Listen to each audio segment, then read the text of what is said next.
Chapter 1. I'm not a thief. In the orphanage's dormitory, a 9-year-old girl's eyes reddened as she faced everyone's questioning. She had a pair of big watery eyes and was beautiful, but due to her malnutrition, she looked a little thin. Seeing that everyone was looking at her with disdain and contempt, she choked with sobs. That jade pendant was originally mine. I am not a thief. My mother left it to me. So you're saying that I stole something from you? Standing in front of her was a girl around her age.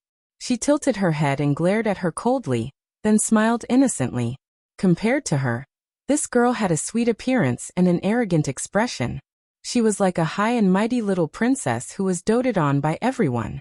As soon as she finished speaking, the children around her immediately stood up to defend her. You're lying. You're lying. Why would row or steal something from you? That's right. How is that possible? How could Rower be a thief? You're the one who stole something from her.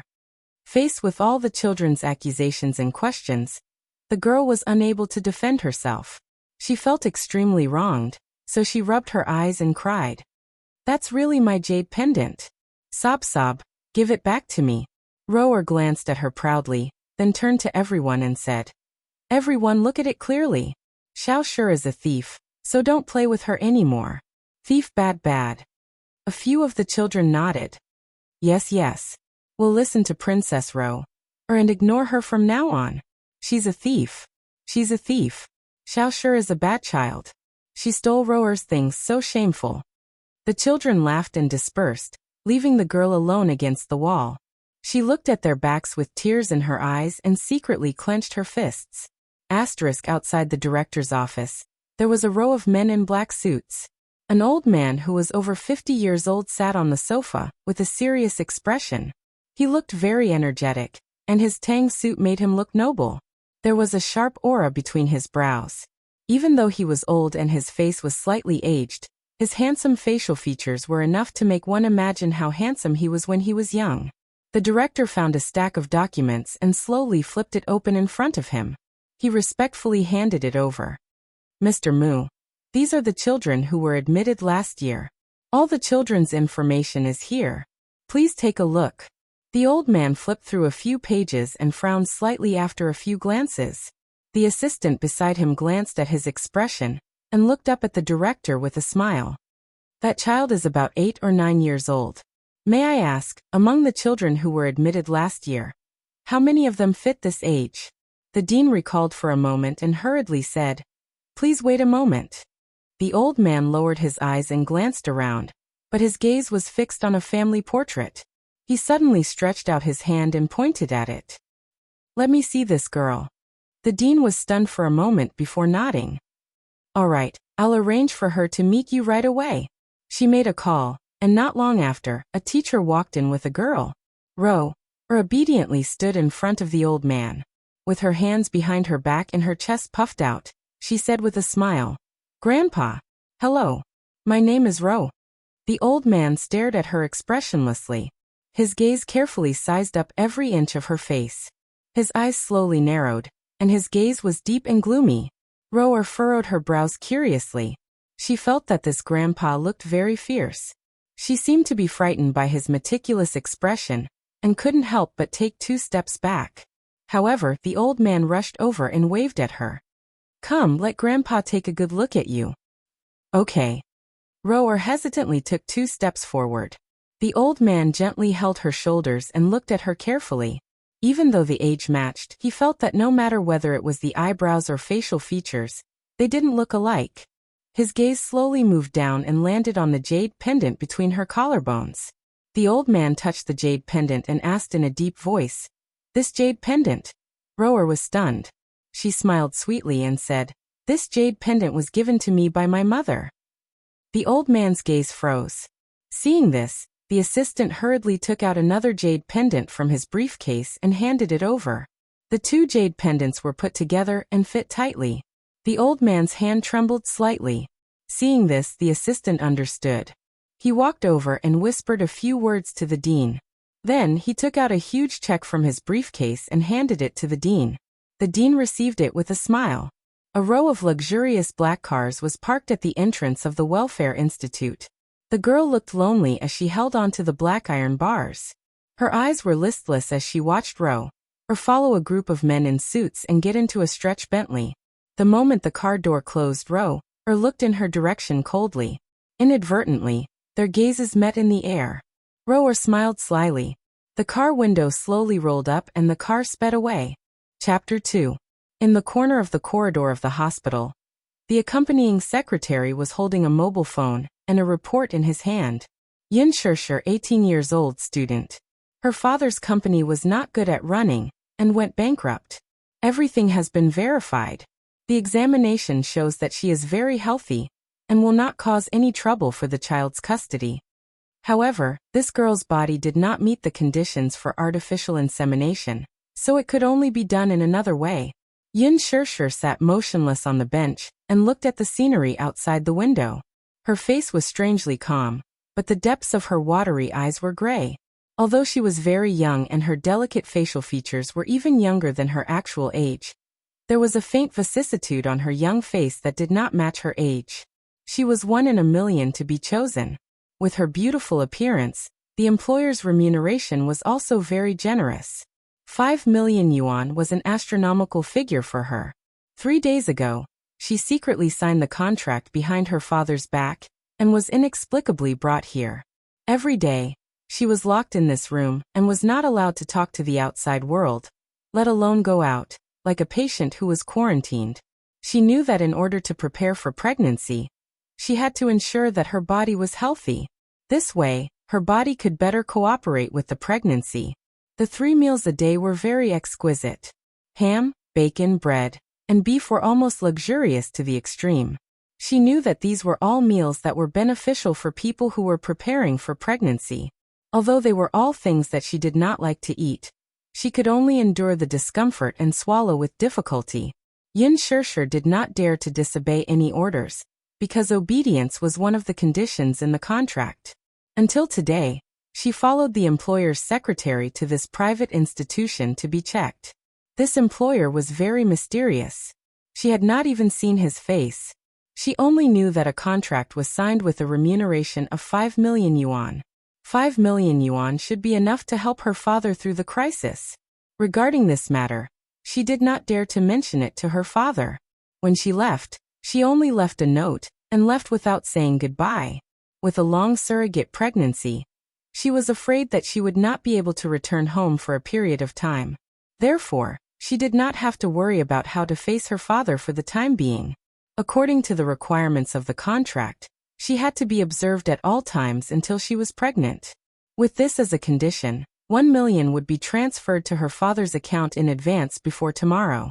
According to the secretary, if she gave birth to a boy, she would be paid an extra sum of money. Surrogacy ha. Speaking of which, it was really funny. In order to get money, she had thought of all kinds of ways, but in the end, she had never thought that she would get paid by selling her own body. However, it was a generous sum after all, and she was tempted in the end. In her moment of desperation, she chose this unbearable path. Linhai, a luxurious villa with a sea view. The villas in this area monopolized the most beautiful scenery by the sea. Therefore, the expensive land prices were self-evident. After she tidied up a little, a luxurious car drove her here. After giving her some instructions, the driver left. The secretary told her that he would come tonight. Yin Shirsher took a deep breath. She was no longer in the mood to enjoy the beautiful seascape. She dragged her luggage into the villa with a heavy expression. At night, in the luxurious bedroom, the curtains were tightly drawn, blocking all the light. In the quiet room, she took a shower and lay quietly on the king-size bed. Her eyes were covered, and she lost her sense of sight. However, her hearing was much sharper, and she could hear the sea breeze and waves outside the villa. Chapter 3. There were no neon lights in the city, but it was so calm that it made one's scalp tingle. Then she heard the sound of a car engine approaching. The car stopped in front of the villa, and the engine was turned off. At that moment, her usually calm heart suddenly tightened.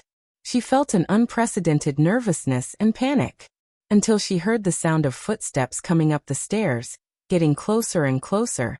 She couldn't pretend to be calm anymore. While she was feeling uneasy, the door was pushed open. Along with the steady footsteps, Yin Shirshir could feel that someone had walked in and stopped beside her bed. She was so nervous that she sat up on the bed immediately. He was here. Was it her employer? While she was feeling uneasy, the bed collapsed slightly and someone sat by the bed. Yin Shirshir leaned against the wall nervously, feeling very awkward. Luckily, it was suffocating darkness in front of her, and she could only see a tall figure. Even so, she still felt helpless. Although she couldn't see his face, she could feel his strong and oppressive aura, especially that cold gaze. It was an aggressive aura that only belonged to a king, like a noble and arrogant overlord. And she, in front of him, was like a tribute from ancient times. Yin Shirshir opened her mouth and said awkwardly, "Who are you?" The man didn't make a sound. He moved his body and leaned forward slightly, getting closer to her. Yin Shirshir could only feel an intimidating aura. Then the tall figure pressed down on her, completely imprisoning her under his body. Her body trembled as she bore his weight. She curled up into a ball and couldn't move anymore. Her hands were clasped in front of her chest nervously. She almost suffocated. Without waiting for her to react, the man narrowed his eyes and lifted up her shirt. Her soft and fair skin was exposed to the air. His large palm suddenly reached in. "Wait," she suddenly said in a trembling voice. Can I see you?" "Why?" The man's young and deep voice was like a mellow red wine, extremely magnetic. "I can't see anything. I'm scared." He sneered so softly that it couldn't be heard. "You don't need to see it, and you don't need to be afraid." Her young and tender body had yet to fully develop, and this girl was still so young and inexperienced. Her small waist could be completely grasped with one hand. His ice-cold fingers rubbed her lips heavily, and he couldn't stop. "Just close your eyes." The tender feeling was so wonderful, as smooth as silk. His fingertips were slightly wet and cold.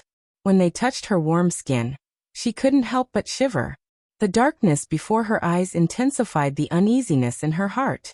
The man's thin lips curled. Apparently, he felt that this dress was too much of a hindrance. With a rip sound, he tore it apart. His violent actions made Yin Shirshir as stiff as a rock, not daring to move. His heart was beating like thunder, as if it was about to jump out of his throat. Shame, panic, and fear almost suffocated her. At this moment, she suddenly began to regret. Previously, she thought that she could do it. She thought that it was just giving birth to a child for him. Although she had no experience, women had to experience it sooner or later. However, facing this strange and domineering man in front of her, she no longer had the courage she had before. She was terrified to the extreme. Chapter 4. He lowered his head and ignored her uneasiness and fear. His thin lips brushed across her collarbone, causing her to tremble. She was even more sensitive to his aggression. Yin Shirshir's breathing quickened. She instinctively reached out and grabbed his large palm, trying to stop him from violating her. The man seemed to have read her mind and easily tied her hands up and raised them above her head. She was shocked. Her heart kept making useless resistance. She was so scared that her entire body was trembling, but she couldn't reject him. Yin Shirshir shrunk her shoulders and tried to avoid him. However, she didn't know that the unintentional friction made the man's body even hotter. The man sucked in a breath of cold air with a hiss, and almost lost control. This girl was really too alluring, and he almost couldn't control himself. Yin Shirshir's heart trembled from this overly intimate action. Her shoulders shivered and she instinctively pushed him away. "Don't." The man acted as if he didn't hear her and ignored her small resistance. Yin Shirshir gasped and subconsciously struggled. Her small hands kept pushing the man's chest, but her wrists were suddenly held tightly by him. Not allowing her to resist, the man removed his last bit of cover, and realized what was going to happen next. Yin Shirshir was a little out of breath, and didn't want his touch. Her body sank and she wanted to hide in a world that he couldn't enter. His domineering attitude seemed to have frightened her. Don't. Muyaja was extremely unhappy with her resistance.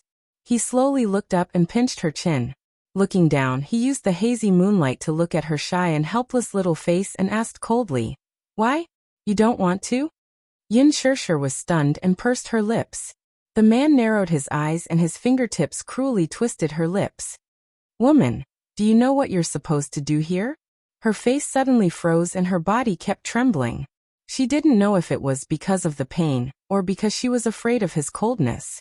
After a long silence, her voice was almost hoarse and broken. I know. Then, do you need me to teach you what to do? He raised his sword-like eyebrows and said in a cold voice.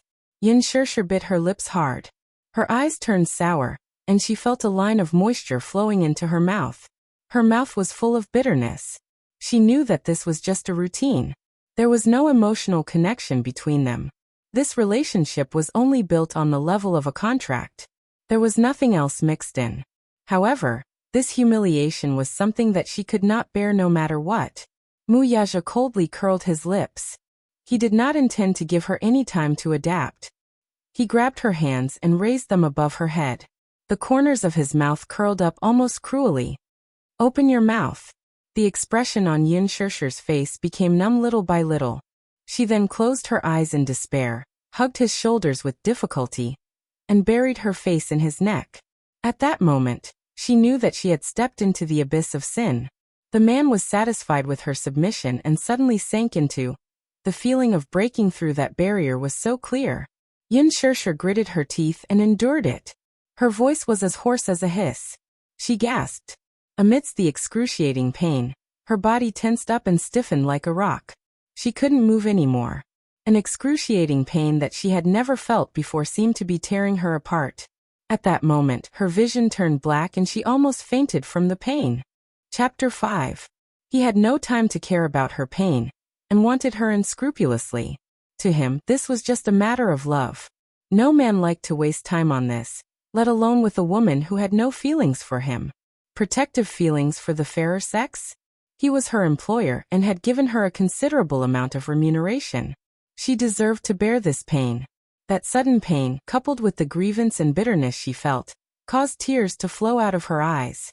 She hissed in pain, her eyes turning red, but she stubbornly bit her lips, not wanting to reveal her weak side. However, she couldn't bear such intense pain, and she couldn't stop moaning. Gradually, she couldn't hold it in any longer, and she began to sob intermittently. Woo-woo. In the end, she started to sob like a kitten. He went deep, collided, and cruelly plundered everything from her. The boundless pain was like the fierce waves on the sea. She was drowning, floating up and down. Gradually, she forgot her feelings. Her gaze gradually became distant. Her 5 fingers trembled as she opened them, but she could not grab anything to cling to. Her vision was dark, and her mind was in chaos. It was a perfect fit. Sweat ironed the 2 intertwined bodies. Wuxia's 5 fingers fiercely entered her hair. He only wanted to taste the marrow. Her mind was in a daze as she begged. Her body passively catered to him. In the midst of his passion, he suddenly felt a hot wetness on his neck. He looked up slightly, only to see her biting her lips. She was sobbing in pain. Wuxia's handsome face was stunned. Looking at her forbearing face, he could not help but lower his head and kiss her heavily on the lips. The tip of his tongue invaded her mouth and captured the lilac snake. It twined around and engulfed her, swallowing her choked moans. Kissing was a taboo for him. Kissing meant helping each other in difficult times. He would never kiss a woman. Because in his eyes, a woman's lips were very dirty. The women who lingered around him had always been socialites or actresses in the entertainment industry. Because he had never touched a woman. However, he did not know why he kissed this woman. To be precise, this was his first woman. He did not know that the taste of kissing was so delicious. Wuxia's eyes narrowed slightly as he pressed down on her. In the midst of a suffocating tightening, he pushed forward with all his might. On the bed, they were deeply entangled. Bone erosion oblivion. Yin Shirshir opened her eyes in the darkness. The red silk covering her eyes was already soaked with cold sweat. She heard the sound of the shower running in the bathroom. She moved her body slightly, but felt a sharp pain coming from her fingertips. It turned out that her 5 fingers were tightly gripping the edge of the bed, and her nails had broken and pierced into her fingertips. She pretended to be relaxed and comforted herself. Everything was over. Everything was over. Hopefully this time, she would be able to conceive successfully. After she gave birth to his child and got the money, she could leave this place and return to her own life. At this moment, it was already early in the morning. Wuxia took a shower and changed his clothes. His tall figure stood in the room, giving off an oppressive feeling. His gaze was cold. Under the moonlight, the woman was curled up in the white bedding, panting nonstop with her body hunched over. His rough marks were left on her smooth and clean body. The blood stain on the bed was like a blood-red bud that bloomed. It was a ghastly sight. Yin Shirshir lay on the bed motionlessly with her back facing him. Her body was curled up as she trembled. She was as stiff as a rock. He looked at her. Her messy hair was draped over the pillow, drenched in sweat. Chapter 6. Bang! Hearing the cold sound of the door closing, she hugged her shoulders and looked at the terrible bruises on her wrists. Her eyes were sore and swollen, but she didn't dare to cry, even if it was a choked sob. Soon, the sound of an engine starting came from outside the window. The car sped away until she couldn't hear it anymore. Realizing that he had left, she couldn't hold it in anymore. She suddenly closed her eyes and let herself cry bitterly. In this unfamiliar seaside villa, she had completely given her inexperienced self to a strange man. She had also wondered why that person had chosen her. Later on, she thought that it was probably because of her identity as a commoner. She wouldn't pose any threat to the child's custody in the future.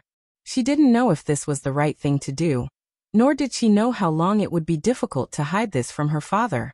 But now that her family was at a dead end, she had no other choice. But she didn't regret it, and there was no place for her to regret it. For a person who had difficulty making ends meet, dignity was too extravagant. This was her only way out now.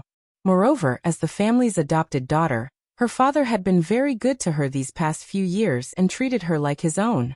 Although her adoptive mother and sister didn't like her, she had never lacked food and clothing in life. She was already deeply grateful for this. Now that the financial crisis and her family was in danger, this kindness had to be repaid no matter what. She didn't want to think too much about other things for the time being. Wuxia wouldn't know that this night would leave an indelible scar in her life. He also didn't know how this woman would interact with him in the future. Dawn, the first rays of the morning sun. Yin Shirshir slowly sat up and slowly took off the red silk on her face. She wrapped the snow-white quilt tightly around her body and walked to the window to open the curtains. However, the sunlight couldn't shine into her heart. Outside the door, there were hurried footsteps. The door was pushed open. Yin Shirshir was shocked. She turned around and saw a dignified and gorgeous woman walk in and approach her with an angry face. Behind her was the secretary who had signed the surrogacy contract with her. Her head was lowered as she walked to the side. The woman walked in front of her and stood still. She arrogantly looked her up and down, but her face was full of disgust. When her gaze fell on the kiss mark on her body, her gaze froze. Yin Shirshir nervously wrapped the quilt around her body, but she couldn't hide the traces of love on her neck. The woman's eyes were filled with a mix of green and red, and her eyes stung as she spat out fiercely. "You're that surrogate girl?" Yin Shirshir gulped. "Yes, and you are. Pa." What she got in response was a ruthless slap. "Shameless bitch. You. What right do you have? What right do you have?" The woman grabbed her hair in exasperation, her face pale. "Don't think that just because you gave birth to his child, you can rely on your son's status. I'm warning you, I'm his legitimate fiancé, and you're just a borrowed child. Don't covet something that doesn't belong to you, understand?" Yin Shirshir was stunned and said with difficulty, "I signed the contract, and I know the terms clearly. I also know my identity, please." Chapter 7. You'd better get pregnant this time. Don't expect him to lay a finger on you again. The woman spat out those harsh words and left. Yin Shirshir slumped to the ground, her soul in a daze. The secretary hurriedly helped her up. "Get up quickly, the floor is cold. Your health is more important." 2 months later, at the Mu family's private hospital, the secretary received the examination report. 7 weeks of pregnancy, the fetus was stable. It was a pair of identical twins. She picked up her phone and reported the results to Wuxia's assistant. Yin Shirshir walked out of the consultation room. She didn't care about the results of the examination at all. She was like a puppet at the mercy of others. No matter what, she only cared about doing her job and following all their arrangements. She didn't have to worry about anything else. The secretary walked over and smiled at her. Miss Yin, your condition is very stable now. Don't be too nervous. Haha, you don't have to worry about anything else. You can stay in the villa and take care of the fetus for the next few months. If you have any requests, just let me know. Yin Shishir looked up and said softly, I want to see my father. 2 months ago. She left only a note, and left without saying goodbye. He must be worried sick now. The secretary was stunned. The CEO has instructed that you can't go out. I just want to see my father. I don't have any other requests. Can't you fulfill this simple request? Looking at Yin Shishir's pleading eyes, the secretary nodded reluctantly. All right. This matter was very difficult for her. According to the terms of the contract, she couldn't go out. However, the secretary felt that this girl was too pitiful. She came out to be a surrogate at such a young age. She must have some difficulties. So, without telling the CEO, she arranged a time for her. The location was at a coffee shop in the city center. Father Yin received the text message and hurried over half an hour early. He sat in the private room and was a little restless. Ever since she left without saying goodbye, he had been so worried that he couldn't sleep at night. He tossed and turned in bed, and his wife often scolded her in front of him, saying that she was an ungrateful wretch who ran away with some wild man and had no conscience. The family was about to collapse, and in the midst of a crisis, Father Yin did not know where she had gone. However, when he found out that there was an extra million in his bank account the next day, he subconsciously made a bad association with her departure. In fact, Yin Shishir was not his biological daughter. He had accidentally adopted her from the orphanage 10 years ago. He already had a daughter. At that time, the Yin family was rich. When he saw that Yin Shishir was sensible and well-behaved, he liked her. Unexpectedly, after he brought her back, he was rejected by his wife and daughter. At that time, he didn't take it to heart. He thought that the little fellow was so sensible that she would be recognized by his wife and daughter sooner or later. However, he was wrong. He was usually busy and didn't have time to care about the trivial matters at home. However, he was a father after all. How could he not know how his wife and daughter bullied Yin Shishir when he wasn't around? However, Yin Shishir was sensible after all. Even if she was wronged in front of the two of them, she had never cried to him. It wasn't that he didn't feel guilty towards her. Chapter 8. In fact, his family used to be very wealthy. There was a listed asset under his name, and the profits were stable, so his life was considered wealthy. However, at the beginning of this year, a financial crisis swept across the world, and the sudden disaster crushed the entire family. The company suffered losses again and again, and many shareholders withdrew their investments. Seeing that the company was about to go bankrupt, his wife pointed the finger at Yin Shishir. This was because last year, in order to keep her away from this trivial family, he didn't hesitate to use the money that he had originally intended to invest to send her to a boarding school for aristocrats.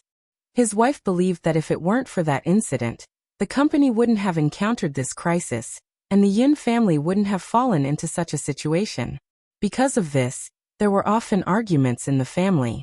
What's more, when Yin Shishir returned home during the holidays, the mother and daughter took advantage of his absence to beat her up.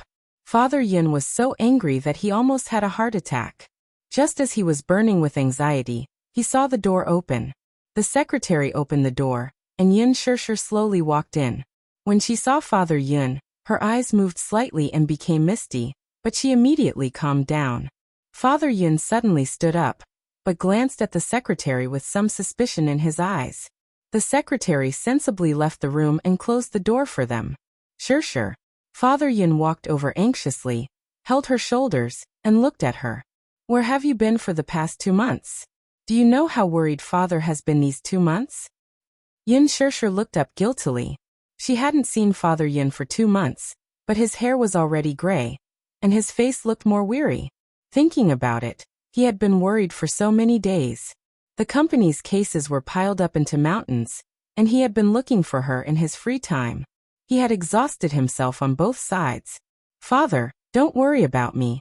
I'm fine, Yin Shishir said as she helped him sit down. How's the company now? Were you the one who made the money? Father Yin went straight to the point. Yin Shirshir was startled and didn't know how to answer. A hint of panic flashed through her eyes, but she quickly hid it. Father Yin tightly covered the back of her hand. Good child, tell me the truth. Don't lie to father. Don't let father worry about you anymore, okay? He suddenly thought of something terrifying. He sat up straight and hurriedly asked, Did you do something stupid? Seeing that her head was lowered and she didn't say anything, he searched her face for any clues, but to no avail.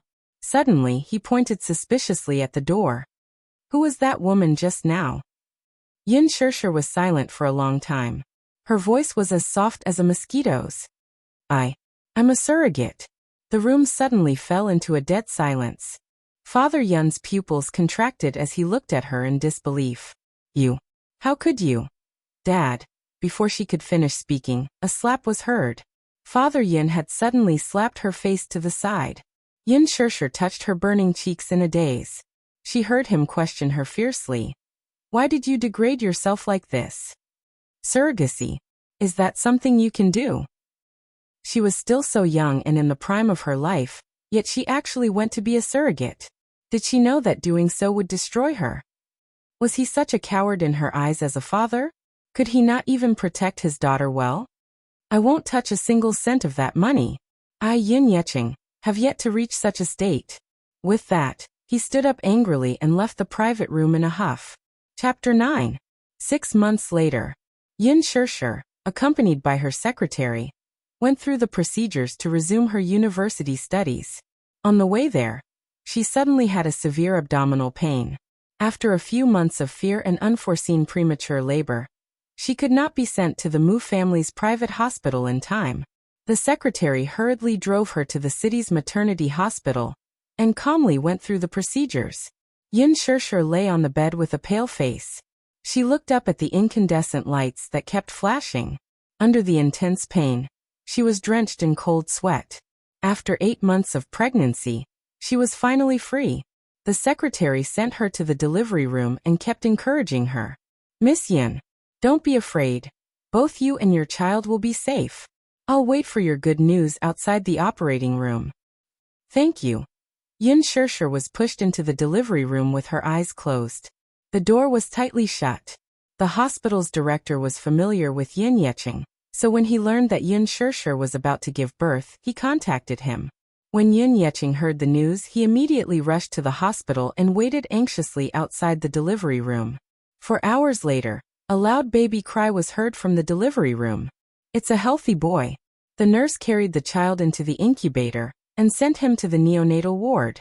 Yin Yecheng did not care about the child as he anxiously looked outside the delivery room. The secretary walked to the front of the ward and looked at the child through the window. She turned around and asked, "Where's the other child?" The nurse replied regretfully, "I'm really sorry. Because he was born prematurely, the younger brother was too weak and stopped breathing when he came out." The secretary was shocked and asked with a stiff face, "Is there no hope?" The nurse said bluntly, "Yes." The secretary was a little disappointed and said helplessly, "All right then. I'll have to trouble your hospital to deal with the child." With that, she picked up her phone and contacted a few of her subordinates and an ambulance, intending to transfer the child to the Mu family's private hospital. Before she left, she filled out a check and handed it to Yin Yecheng, saying politely, "Mr. Yin, your daughter has suffered for the past few months. This is the remaining payment. Please accept it." He accepted it hesitantly, and the secretary hurriedly left with her men. In the delivery room, Yin Shirshir was exhausted and fainted. The nurse walked over and was about to pick up and deal with the poor baby boy. However, just as she picked up the little guy, she looked down and was slightly shocked. Her expression changed drastically, and she ran to the doctor with the child in her arms in a panic. Doctor. 6 years later. In the department store, Yin Shirshir pushed her cart and looked around from time to time. Her footsteps were hurried. Just now, she had gone to the daily necessities shelf to grab something. When she turned around, she was gone. She had no idea where she had gone. When she passed by the toy department, she slowed down her pace and looked around. Suddenly, her gaze landed on a small figure. Yin Shirshir shrugged slightly and sighed helplessly. Her lips curled into a smile as she pushed the cart towards him and squatted down behind him. He saw the little guy standing in front of the shelf, looking intently at the beautifully packaged remote control car on the counter. Little Munchkin looked very young, about 5 or 6 years old. He was wearing a clean school uniform, but he looked a little thin. With thick, silky black hair, fair jade-like skin, and a youthful face with exquisite facial features and rosy cheeks, he was quite adorable. He had a pair of big, watery eyes that sparkled and were clear and beautiful. The corners of his eyes were long and curved, and his thick eyelashes were long and curly. They were slightly upturned like 2 black phoenix feathers. His jet-black eyes were as pure and clear as black jade, without a trace of impurities. Chapter 10. The charming and adorable little fellow was just like a beautiful little elf. However, this little elf's gaze was a little serious, and he had the maturity of a little adult. 150 yuan, it's too expensive. His tender voice was filled with the vicissitudes of life that didn't match his age. He frowned like an old man and counted with his little fingers. Then he sighed sadly and shrugged his shoulders, as though he was in a gloomy world. Yin Shirsher couldn't help but laugh at his gloomy appearance, but she felt a little bitter inside. She pursed her lips and patted his shoulder. Little Munchkin was shocked and turned around. Seeing that it was her, his cheeks turned red. Mommy. Mommy has been looking for you for a long time. Didn't I tell you to be good and follow Mommy around and not run off on your own? Yin Shirsher pretended to be fierce, and Little Munchkin felt even more guilty. He carefully hugged her neck and looked down. Blinking his big eyes, he said softly, Mommy, don't be angry. Yu won't run off on his own in the future. Yu be good. She squatted down and hugged him. What are you looking at? Yu instinctively pointed at the remote-controlled racing car. Then he suddenly thought of something and retracted his little finger. Looking up, he pretended to be nonchalant and said, Mommy, Yu is just looking at it. I don't want it at all. Even though he said that, the little fellow's eyes were still fixed on the exquisitely packaged remote-controlled racing car. His eyes had completely betrayed him. Yin Shirsher couldn't help but feel cold. The little fellow was so young, but he didn't mean what he said. He obviously wanted it, but he was just trying to save money for her. That was why he was putting on a brave front. This child was a natural, considerate boy. She smiled and patted his little head. Standing up, she walked to the counter and pointed at the remote-controlled racing car. Yu stared at the toy car, then glanced at Yin Shirsher. As though he had guessed something, his eyes lit up and his face glowed with excitement. He ran to the counter and looked up at the exquisite packaging in the counter staff's hands, unable to take his eyes off it. The counter staff brought the racing car to the counter and swiped the label. Little Munchkin held onto the counter and ran over, standing on his tiptoes with a satisfied look on his face. Yin Shirsher followed behind him. Seeing his bright smile, she couldn't help but be moved. If she couldn't even fulfill her child's small wish, she really wasn't a good mother. All these years, she owed this child too much. Chapter 11. After a round of emergency treatment, he was finally saved. However, this child's body was too weak. He had been sick since he was young, and he did not have a father. Hence, she doted on him to the bone. She wanted to give him more care, and to let him understand that without a father, he would only receive more love and not less.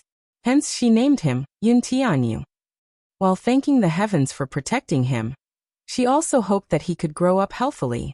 As for him, her father helped her keep the matter of him a secret. At that time, the hospital's director was on good terms with him, and had secretly tampered with the records for her. Hence, that man did not know about it, and Yu could stay by her side and not be taken away by that man. If that man knew of Yu's existence, she did not dare to imagine how hopeless it would be to lose Yu. After that, she went back to university to continue her studies. Her father's company couldn't hold on in the end, so he filed bankruptcy procedures with the court. The man kept his promise. After giving birth to a child for him, he paid her a considerable sum of money. It was even more than what was stated in the contract. He was indeed rich and overbearing. This also reduced her burden by quite a bit. With this hefty sum, she more or less paid off her father's debts. After the company collapsed, Yun Yeching started from scratch. However, he was old and had experienced a low point in his life. with too many concerns around him. He was no longer as high-spirited as before. He no longer dared to work hard and suffered setbacks repeatedly. Her adoptive mother, Li Qin, had lost her wealth and status. She hated marrying a useless old man like Yin Yeqing even more. She was originally a housewife and was forced to do odd jobs to make ends meet. However, she had always been a rich wife. As a result, she developed a crafty character and could not stay at her job for long. When she was disliked outside, she would vent her anger on the mother and son when she returned home. Her sister Yin Na had average grades. She did not get into university in the college entrance examination, so she simply enrolled in a vocational school. However, her character had always caused trouble, and there were often some hooligans who came looking for trouble. After graduation, she did not do proper work. She had high standards but little ability. Unable to find a job, she rested at home and spent her days entangled with those hooligans. Now the whole family was relying on their father's meager income, and they were often restless. They often went to nightclubs and caused a lot of trouble. When Yu was just born, she was breastfeeding. It was the toughest time for her. She couldn't even finish her confinement properly because she skipped a grade and was admitted to a prestigious school. She had a lot of work to do in university, and in her free time, she had to make up for the homework she missed. She was also busy working and raising Yu. Her body almost collapsed under the pressure. After graduating from university, she found a job with a good salary, which improved her family's condition. However, now that her mother and sister were resting at home, she was worried that Yu would be ignored and ostracized by them when she went to work, just like how she had been treated in the Yun family. Back then, when she carried Yu home, Yun Na sneered coldly. She still could not let go of that call of little b*****. Therefore, after she started working, she moved out of the Yun family with Yu and rented a house for the two of them. Usually when she went to work, she would send Yu to kindergarten and wait for her at the school gate after school. Chapter 12. When Yu was born, she was breastfeeding, and it was the most difficult time for her. She couldn't even finish her confinement properly because she skipped a grade and was accepted into a prestigious school. Her university studies were heavy, and she had to make up for the homework she missed in her free time. She was also busy working, and she had to raise Yu. Her body almost collapsed. After graduating from university, she found a job with a good salary, and her family's conditions improved. However, now that her mother and sister were resting at home, she was worried that Yu would be treated coldly and ostracized by them when she went to work, just like how she used to be treated in the Yun family. When she carried Yu home, Yun Na sneered coldly. She still couldn't let go of that call of a little bastard. Hence, after she started working, she moved out of the Yun family with Yu and rented an apartment for the two of them. Usually, when she went to work, she would send Yu to kindergarten and wait for her at the school gate after school. Fortunately, Yu was very sensible. Although he was young, he was very considerate and rarely acted willfully. Now he even learned to go home alone without her. When she walked out of the mall, the sun was shining brightly. The little guy followed behind her with a toy in his arms, and his steps gradually slowed down. It was the middle of summer, and he seemed to be a little uncomfortable walking out of the cool environment. Yu raised his little face and called softly, "Mommy."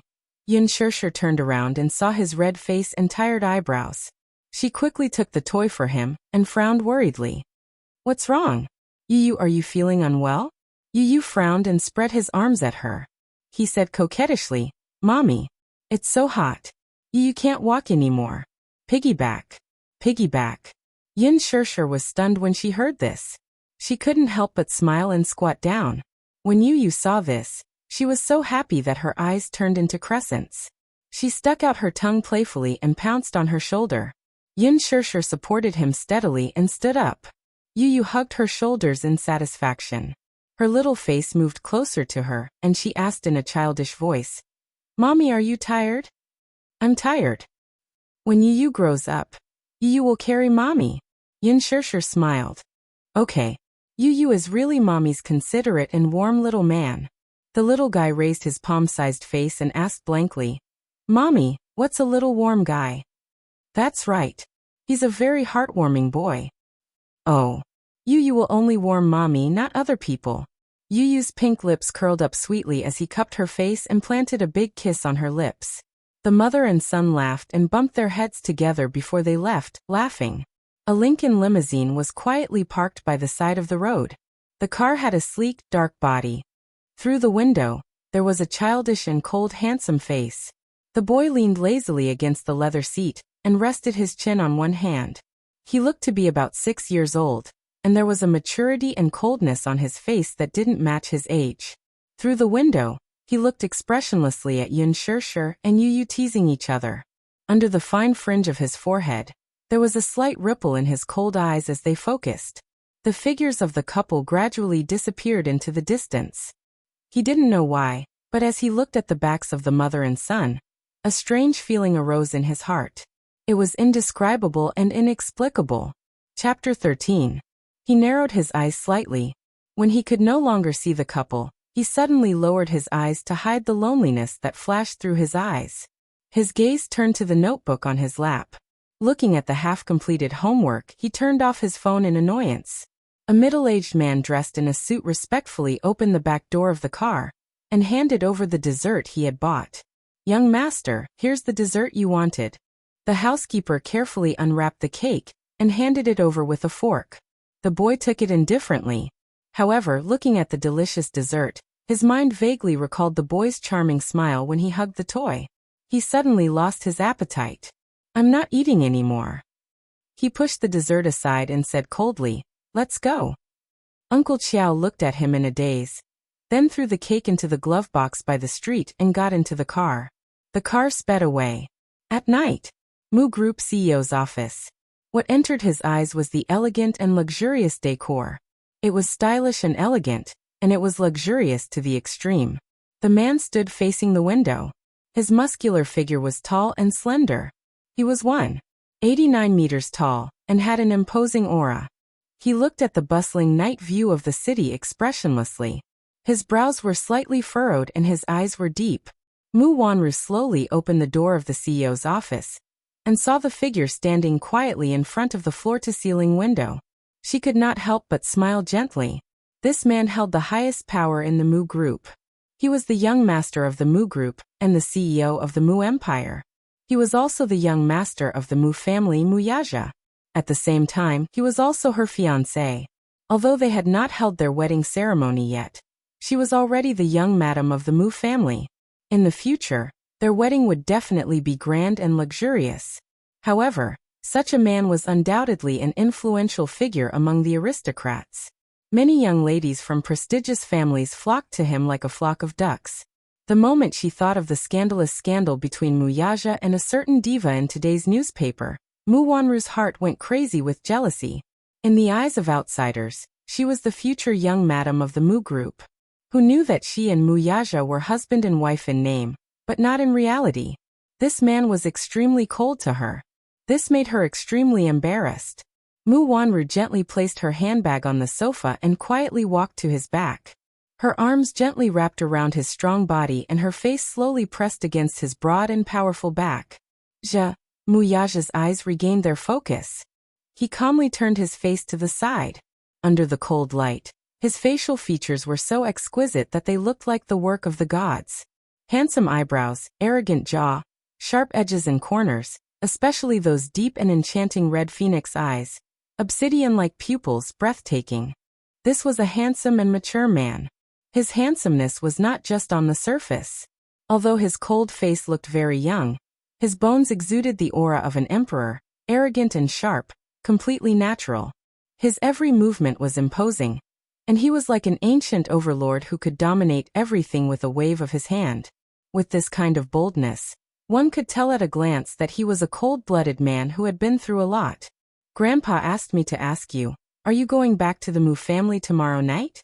The man's sword-like eyebrows lightly raised, and his lips overflowed with an indifferent voice. "No." Chapter 14. Seeing his cold expression, the woman glanced at the pile of documents on his desk and asked softly, Am I disturbing you?" Even though she was already his wife, the young mistress of the Mu family, she still maintained a cautious attitude towards this unfathomable man at all times. Although she had grown up with him, she still felt that she had never truly entered his heart. Being engaged to him made her think that she was the happiest woman in the world. She loved this man to the bottom of her heart. The irony was that she had never seen through this man. Even though he was her husband, most of the time, he was as cold to her as he was when they first met. Or perhaps, this man had always been like this. He was domineering, he was arrogant, he was cold and decisive, but she had never seen him show any tenderness to anyone.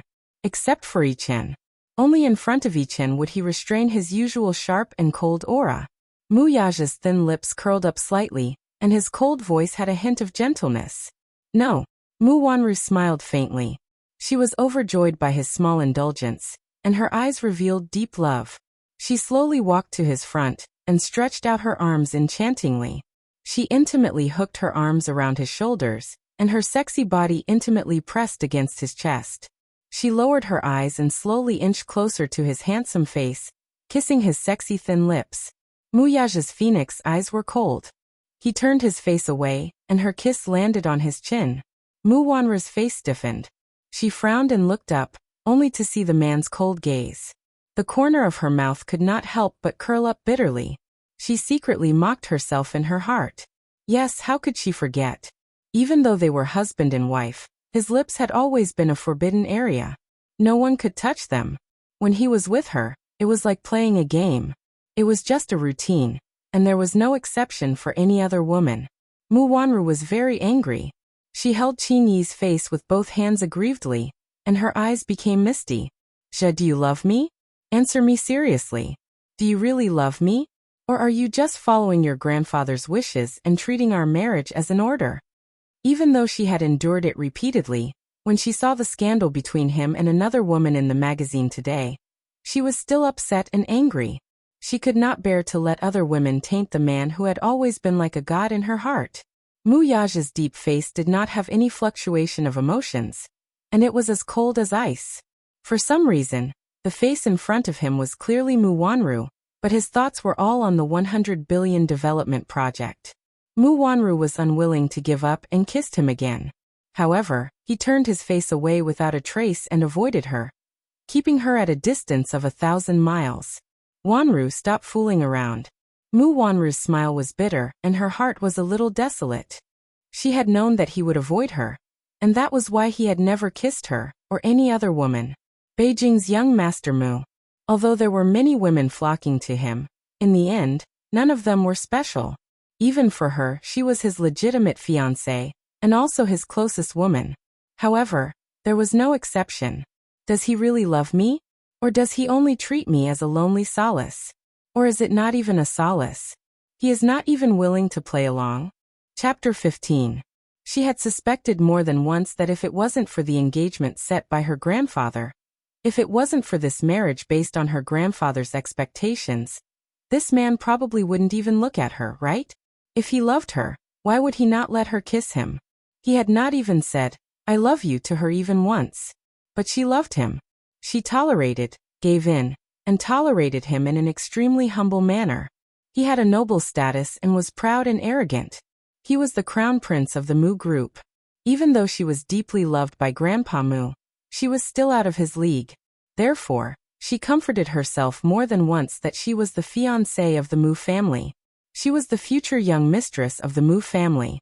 Their engagement ceremony was in a few months, so she should not be calculative and should be satisfied. But she was greedy. Not only did she want his body, but she also wanted his heart. Mu Wanru smiled bitterly and said in a low voice, "Do you really want to be with me?" Mu Yaja seemed to be a little absent-minded. That woman's helpless face flashed in front of his eyes. Mu Wanru saw that he was in a daze and could not help but hold his collar tighter. Did you really love me? Answer me." Mu Yaja pushed her away and returned to the table. His voice was neither cold nor warm. "Wanru, don't be stubborn." He looked down coldly. His indifferent and low voice sounded as if he was coaxing an unreasonable child. But when was she being unreasonable? Mu Wanru was brought back to the Mu family by Grandpa Mu more than 10 years ago. He brought her to him and set the engagement. In the capital, the Mu family was an influential and wealthy family. Mu Wanru was the precious daughter of Grandpa Mu. She was pampered and reserved. She loved him, but he did not love her. This engagement was not essential to him, who was born in a wealthy family. He was just following his grandfather's wishes. According to his temperament, women were not essential. Marriage was just to maintain his grandfather's favor. It was a disguised form of contract. His engagement with Mu Wanru was no exception. It was just a bargaining chip. Now the side branches of the Mu family were ready to make a move. Many people were coveting his position. He was just using this engagement as a springboard to expand the territory of the Mu Empire. Love. This word was too extravagant for him. What was love? Was it those upper-class ladies who sought fame and fortune and fawned over him? Was it the willful and arrogant Mu Wanru? Was it a young model who wanted to become famous? In this era of material desires, where money and desire intertwined, who would still talk about feelings? He had never loved anyone except for his mother. Family and love, they were all out of reach. He was cold and he closed his world. In the business world he could do whatever he wanted with a wave of his hand. His style was cold and hard. In private, you could talk about benefits with him, but you could forget about entering his heart. Love. Ridiculous. The phone on the table suddenly rang. Mu Wanru picked it up for him. A voice message came from the secretary's desk. President, young master is here.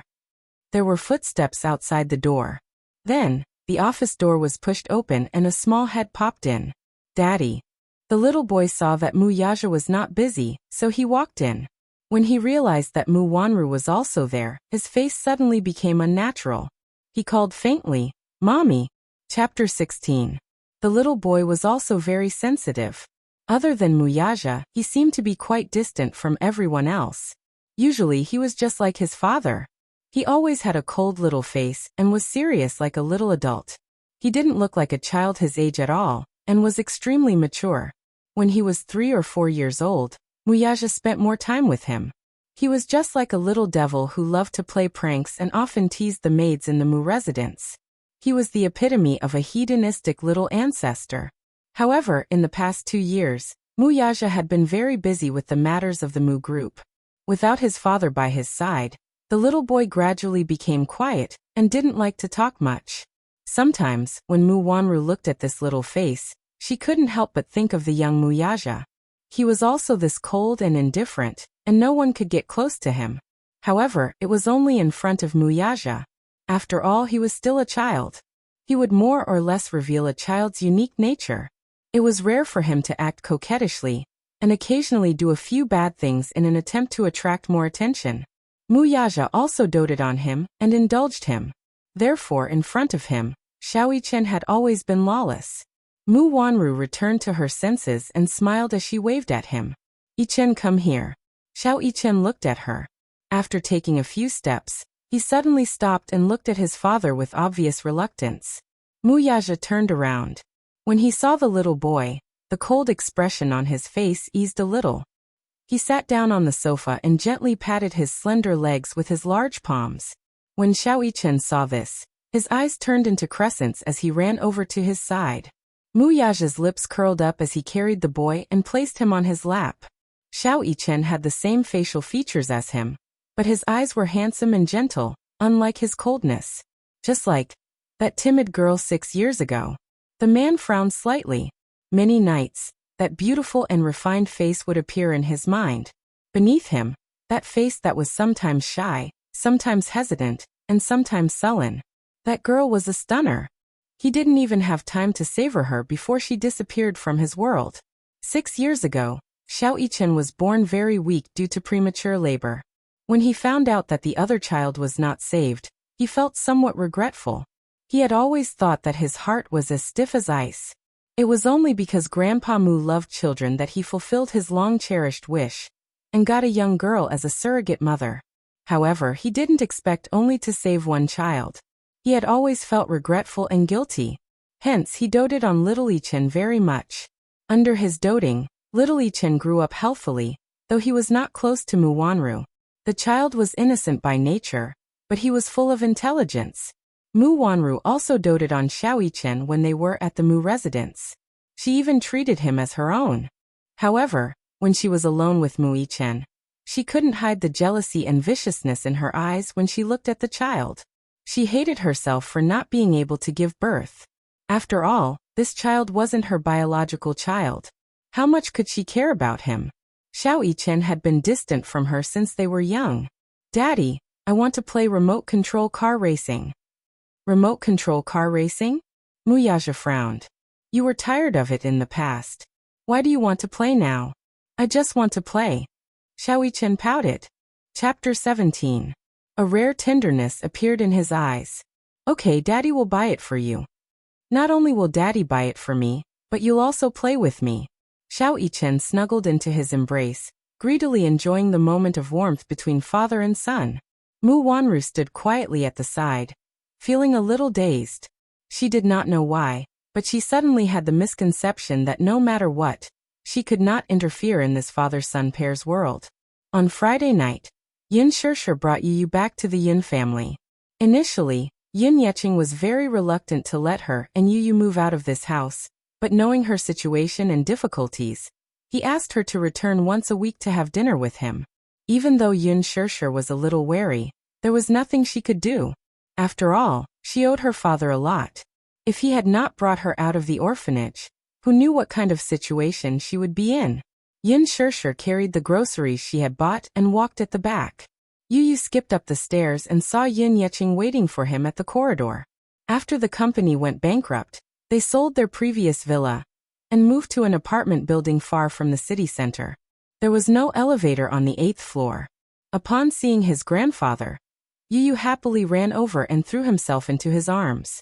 The latter was also overjoyed to see his adorable grandson.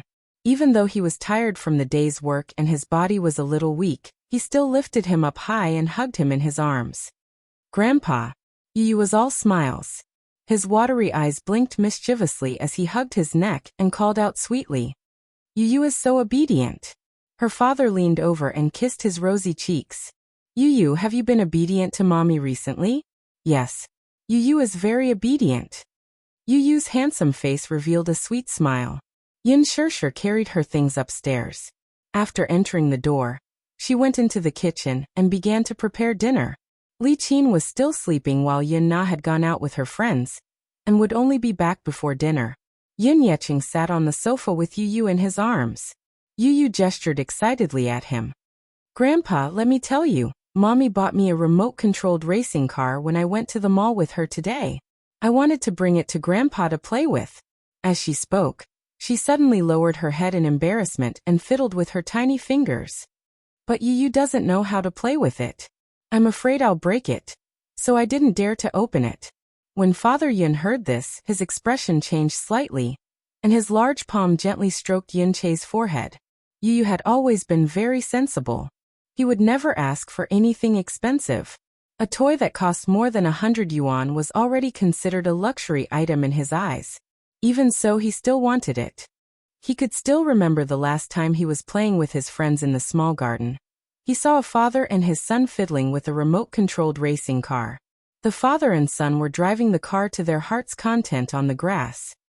He secretly hid in a corner and watched the scene enviously. He thought that if one day his father could play with him, how happy would that be? However, he had never seen his daddy before. His mommy had never mentioned him, either. He vaguely remembered asking his mommy where his daddy was. The moment he asked that question, he saw his mommy's sad expression. From then on, he did not dare to ask again.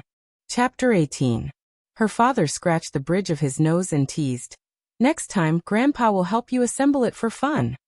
Yu's eyes lit up when she heard that. She nodded with a smile. And here I was wondering who it was. Turns out it's just 2B asterisk stars.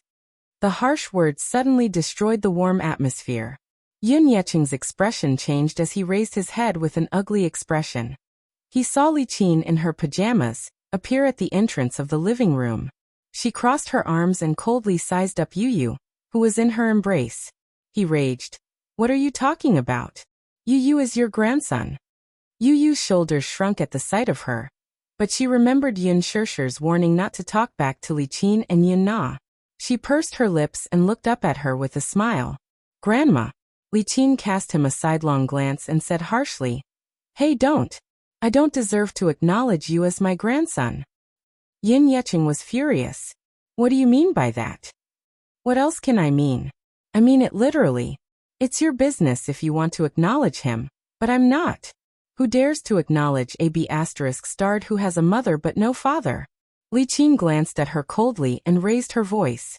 Intentionally or unintentionally, she looked in the direction of the kitchen and said sarcastically, she gave birth to a child out of wedlock at such a young age.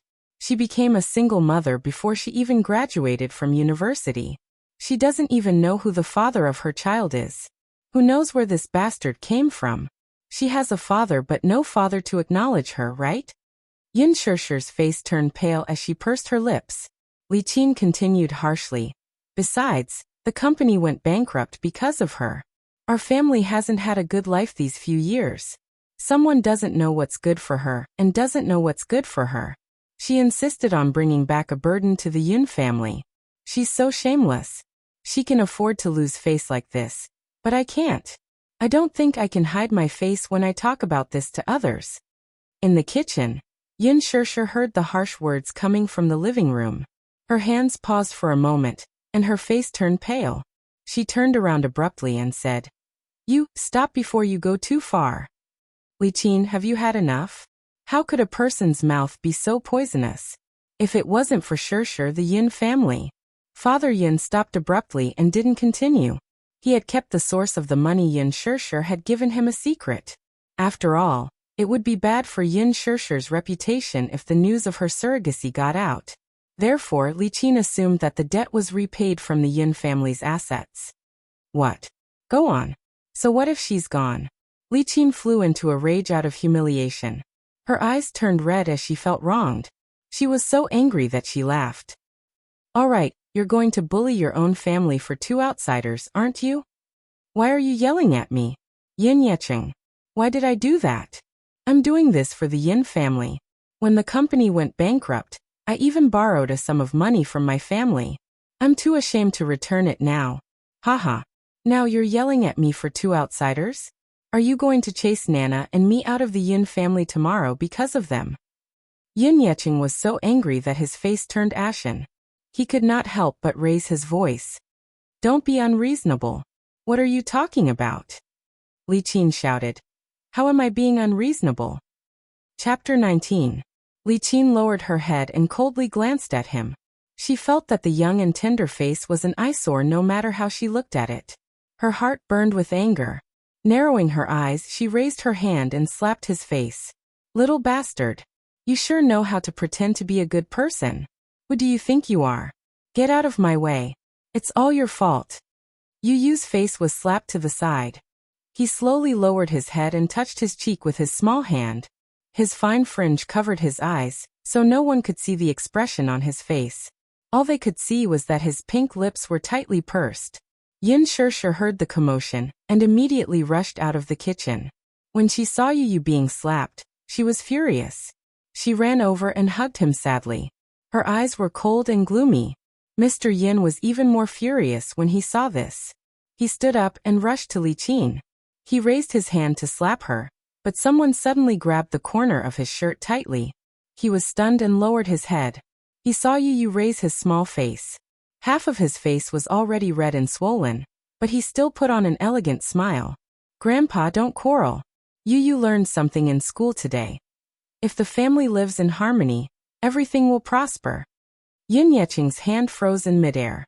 He hesitated for a moment before he lowered it weakly.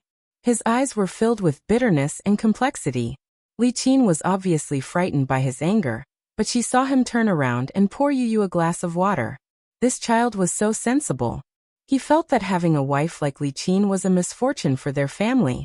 He had once thought of getting a divorce, but this woman just had to cry, throw a tantrum, and threaten to hang herself. She made a scene in the neighborhood. Yin Shishi carefully looked at the palm print on Yu Yu's face with lingering fear.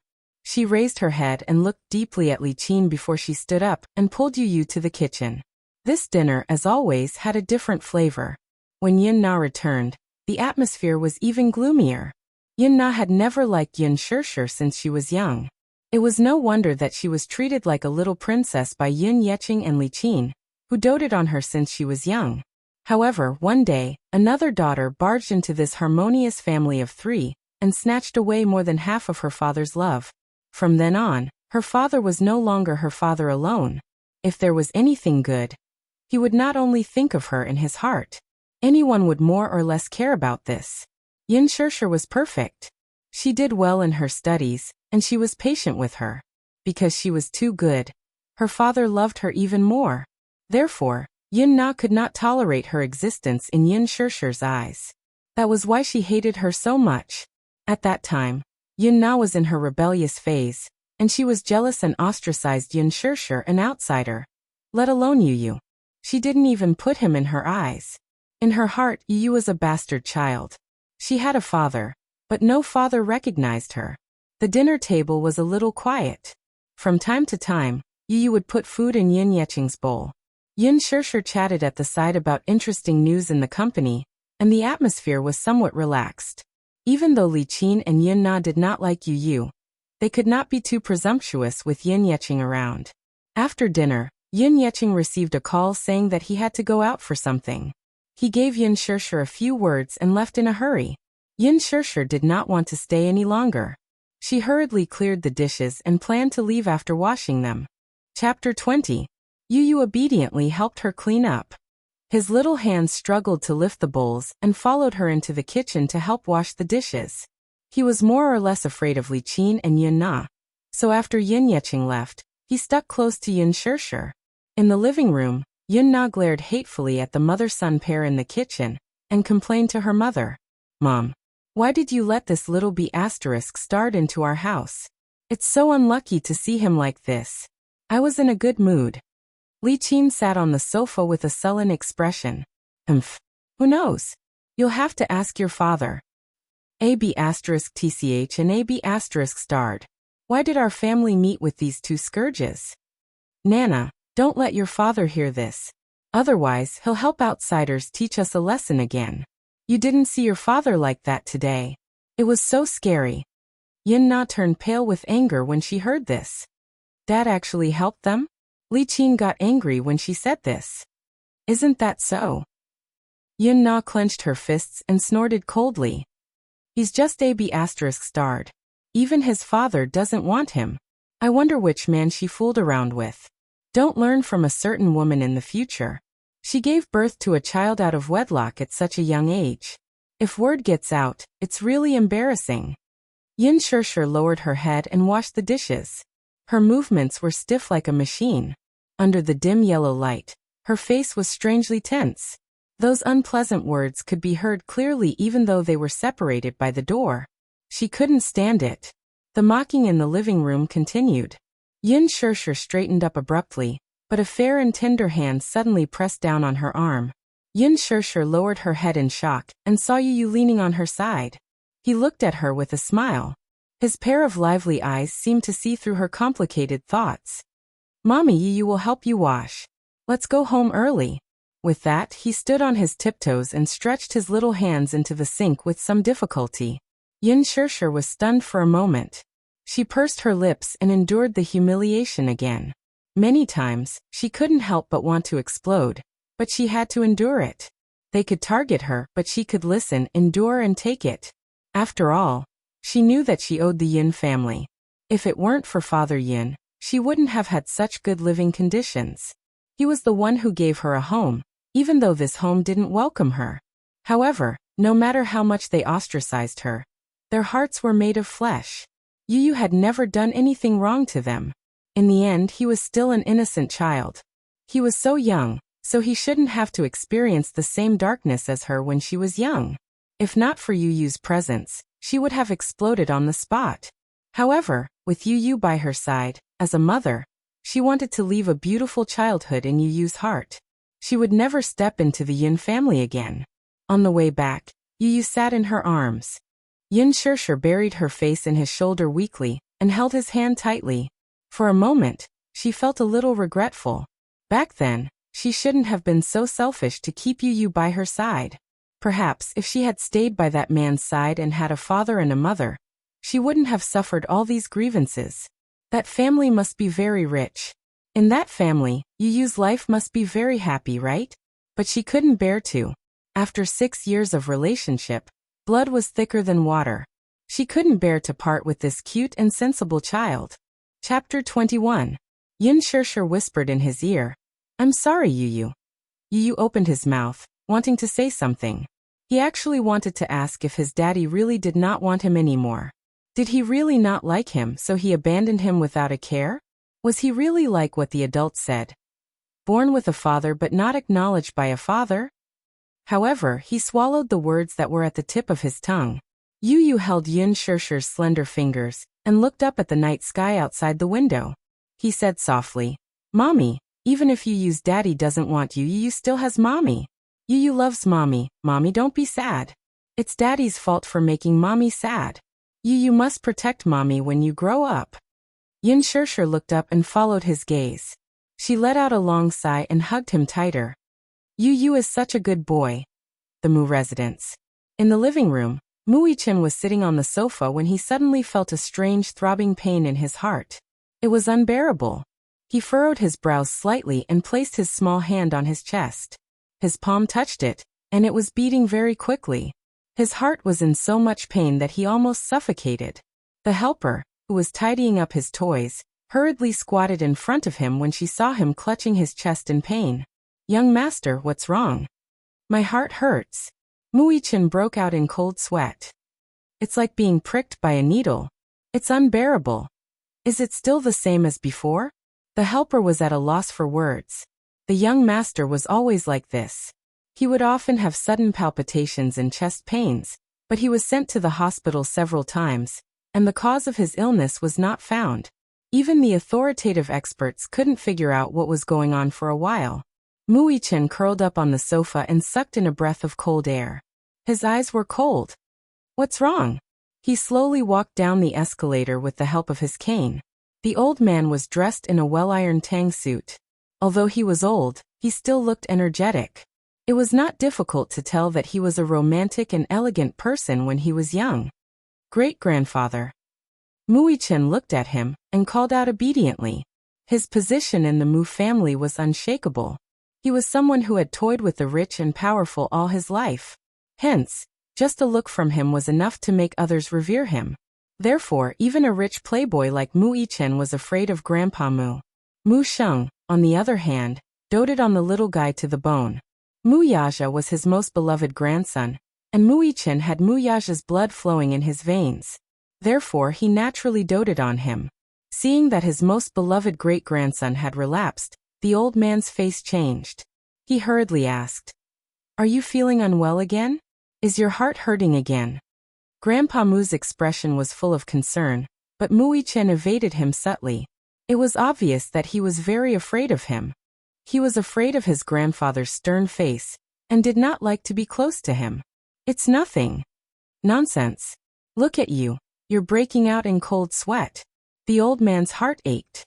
"Great-grandfather, I'm going upstairs to read." Muichin jumped down from the sofa and ran upstairs. Looking at his back, the old man sighed slowly. The night was dark. A black Bugatti Veyron sped along the road. The neon lights shone on the streamlined body of the car, and the shadows in the tunnel flickered. Muyaja controlled the steering wheel. His deep-set eyes were tinged with a hint of sinister hostility. The bleak moonlight cast a silver glow on his handsome, sculpture-like face. He stepped on the accelerator, and the roar of the engine drowned out all the noise. Chapter 22. Tonight, for some reason, he was a little out of control. No matter how bad his mood was in the past, or how difficult the development project was, he was very patient.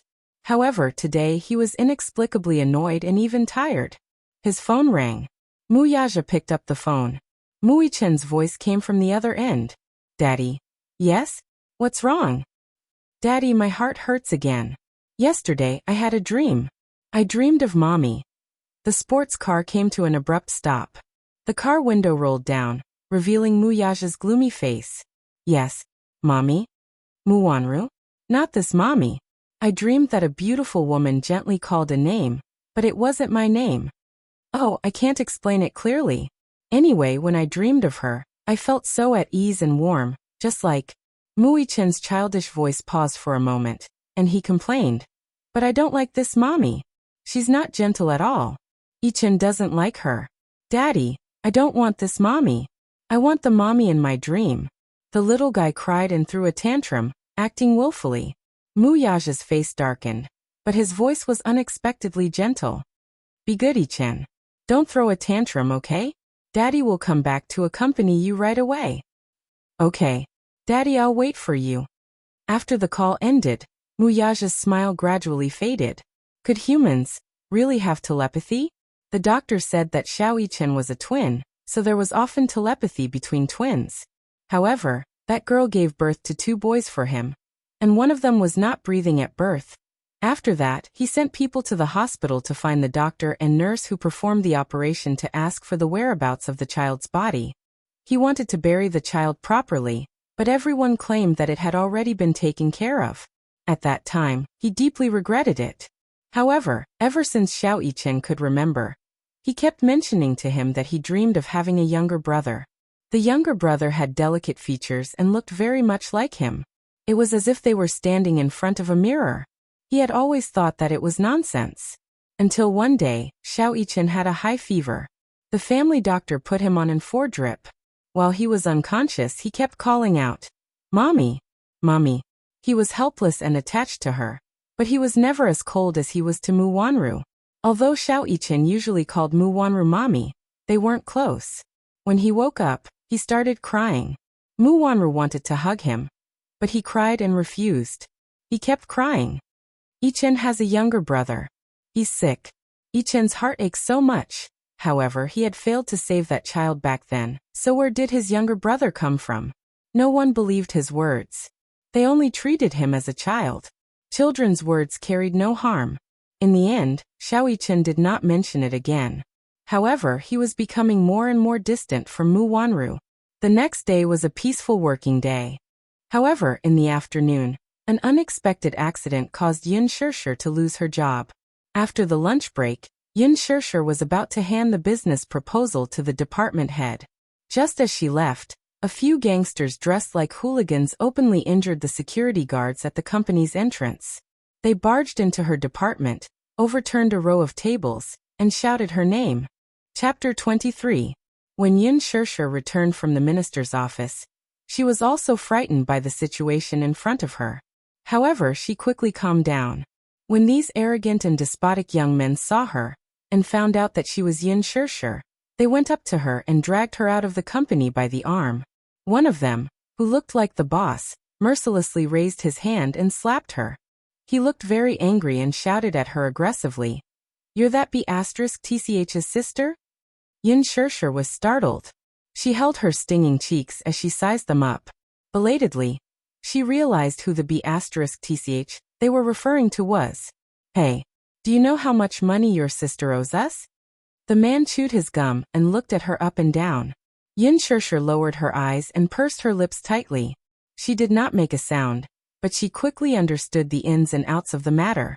Thinking of Yin Na, she was most likely having a lot of fun outside and owed a lot of debt. Her family didn't have any money at all, so she didn't have any money to pay it back. Since she couldn't pay it back, she remembered her and told these people the address of her company. Yin Shishir was secretly regretting her decision. Back then, she was afraid that her father would not be able to contact her due to some unsatisfactory matters at work, so she left her address to them. She did not expect that someone who should not be here would come knocking on her door. However, she was not willing to compromise with them. It was not that she had a backbone, but she was already poor. If she paid Yin Na's debt, then where would you use tuition fees come from next semester? Seeing that she did not speak, the boss became even angrier. He grabbed her collar and slapped her face a few times. "Are you mute? Can you speak? Say something. Damn it. Are you not going to pay up?" A few hooligans pushed her around, and a few pairs of eyes that were filled with evil intentions glanced at her chest. "It's fine if you don't pay up. You just have to come with us obediently. If you don't have money to pay up, there are always other ways. Speaking of which, you're quite good looking. Are you interested in having some fun with us?" A few of them smiled maliciously. Yin Shishir's face was green and red. Please be more respectful when you speak. Oh, ha! This little girl has quite a temper. The man smiled sinisterly and then slapped her again. How can you be so arrogant? You owe money and you don't pay up, and you're still in the right. Yin Shirshir slowly turned her face, and her hand secretly reached for the phone in her pocket. This small movement was caught by the men. One of them fiercely grabbed her wrist and slapped her phone on the ground. Of them, he stomped on it and crushed it. She was startled, and panic appeared in her eyes. You want to call the police? I didn't expect you are. The man spat and pushed her to sit on the ground. He kicked her hard on the shoulder and said, Call the police. Call the police. Boss, didn't that be woman has a child? This woman has a son. Which kindergarten does he go to? One of the men looked at her meaningfully. Yin Shirshir suddenly looked up and blurted out. No, don't find trouble with you. I'll give you the money. She had always been very rational, but when it came to you, she would lose her cool. Chapter 24. When she returned to the office, she hurriedly withdrew her bank card. Her hands were trembling, and her eyes were stinging. After withdrawing a few thousand yuan, she finally paid off Yin Na's debt. The few hooligans counted the money with satisfaction and glared at her fiercely. Finally, they did not cause her any more trouble and swaggered away. When she returned to the company, the department in charge found her and called her into the office. They fired her on the grounds that she had brought a lot of trouble and losses to the company. They told her to pack up and leave quickly. Yin Shirshir, who stood in the hooligan circle and was unmoved by the threats of so many evil people, was about to lose her job. Her eyes immediately turned red. She did not care about anything else and cried as she begged the manager not to fire her. She still had you. She could not lose this job. If he lost this job, where would his living expenses come from during this period of time? The Yin family was still burdened with a sizable debt. Yu was still young and needed to spend money. Now that the kindergarten fees were ridiculously high, coupled with Yu's weak body, the cost of nutrition was a hefty sum. Coupled with the mother and son's living expenses, there was no way for them to raise money. When the manager saw her pleading, he could not help but be moved. To be honest, Yin Shirshir was a very outstanding employee. Even though she was the only woman in the network technology department, her skills were not inferior to anyone else. When it came to work, she had always been diligent and conscientious. However, this time because of her, the higher-ups were very dissatisfied and threatened to fire her. There was nothing he could do. He did not have much power in his hands and could not protect her. Therefore, even though Yin Shirshir begged bitterly, in the end, it was to no avail. When she got off work, she simply packed up and left the company. When the employees heard that she was leaving, some were happy, while others were worried. Most of them felt that it was better for Yin Shirshir to leave as soon as possible. She was always in the limelight in the company and stole their promotion opportunities. Her abilities were outstanding, and her looks were outstanding. Even the department head liked her, and she received the most annual bonuses. Now that she was gone, they were much more relaxed. Some of her colleagues had a good relationship with her. When they learned that she had been fired, they felt sorry for her. They exchanged contact information with each other and sent her out of the company. Yin Shirshir left the company and walked alone on the road in a daze. She hugged her bag and felt depressed. Perhaps it was because she had been too distracted with her head down. She didn't see the red light turn on, nor did she hear the roar of the sports car in the distance. She only heard an ear-piercing screech of brakes, so sharp that it almost pierced her eardrums. Only then did she react, but it was already too late. The speeding sports car brushed past her body and abruptly stopped not far away from her. Before Yin Shirshir could react, the car suddenly brushed past her, and she fell to the ground. In the intense pain, the skin on her knee was scraped. She suddenly came back to her senses. The documents in her arms fluttered to the ground. Yin Shirshir looked up in shock. In her blurred vision, she saw an extremely luxurious high-end Porsche. The streamlined body of the car showed its nobility everywhere. Yin Shirshir had seen the introduction of this sports car in a magazine before. It was said that it was a global limited edition and was custom-made. There were only 3 of them in the world. Chapter 25. Yin Shirshir did not know if it was because of the pain or something else, but her eyes stung and became moist. She could no longer hold back her tears as they slid down her cheeks and dripped onto the ground. She was so upset that she started sobbing softly. She had been a vagrant since she was young. Even though she had a family later on, other than Yin Yeqing, no one in the Yin family welcomed her. She had always been helpless. Now that she had lost her job, she really did not know what to do. The grievances that had been suppressed in her heart for a long time finally found an outlet. The unforeseen events in the past few days had already exhausted her. Just thinking about how she had just lost her job and was now penniless because of helping Yin Na pay off her debt. She did not know what to do now. All along, she had been very strong, so strong that she was almost stubborn. Even when she was in a difficult situation, she would only lick her wounds alone. No matter how tough and tiring it was, with Yu by her side, she always felt that life was full of hope. However, reality hit her black and blue all over. Yu had once told her that when she was in trouble, she just had to smile. Even a child knew this principle, but she could not do it well. Hence, she could no longer stop her tears from falling. Yin Shirshir covered her cheeks in a sorry state. She sat on the ground and sobbed sadly. Not far away, the Porsche's engine stopped. The door opened, and a pair of expensive leather shoes stepped on the ground. Wuxia got out of the car gracefully and closed the door behind him. In his line of sight, he saw a woman in a white dress sitting on the ground motionlessly. She buried her face and cried like a pear blossom in the rain. She looked very pitiful. The girl looked very young, about 20 years old, but she looked a little frail. She wore a simple dress. Her soft, black hair was slightly messy from the wind and draped over her shoulders, covering her shoulders. Her attire was not eye-catching, but it did not detract from her beauty at all. Instead, it added a hint of fragile beauty, making her even more pitiful. Wuxia's gaze slowly narrowed, deep and distant. He did not know why, but this girl touched his heart slightly. He felt that she was somewhat familiar, as if he had seen her somewhere before. But now that her head was lowered, it was hard to see her face clearly. Wuxia's sword-like eyebrows raised slightly. He walked closer to her and elegantly squatted down in front of her.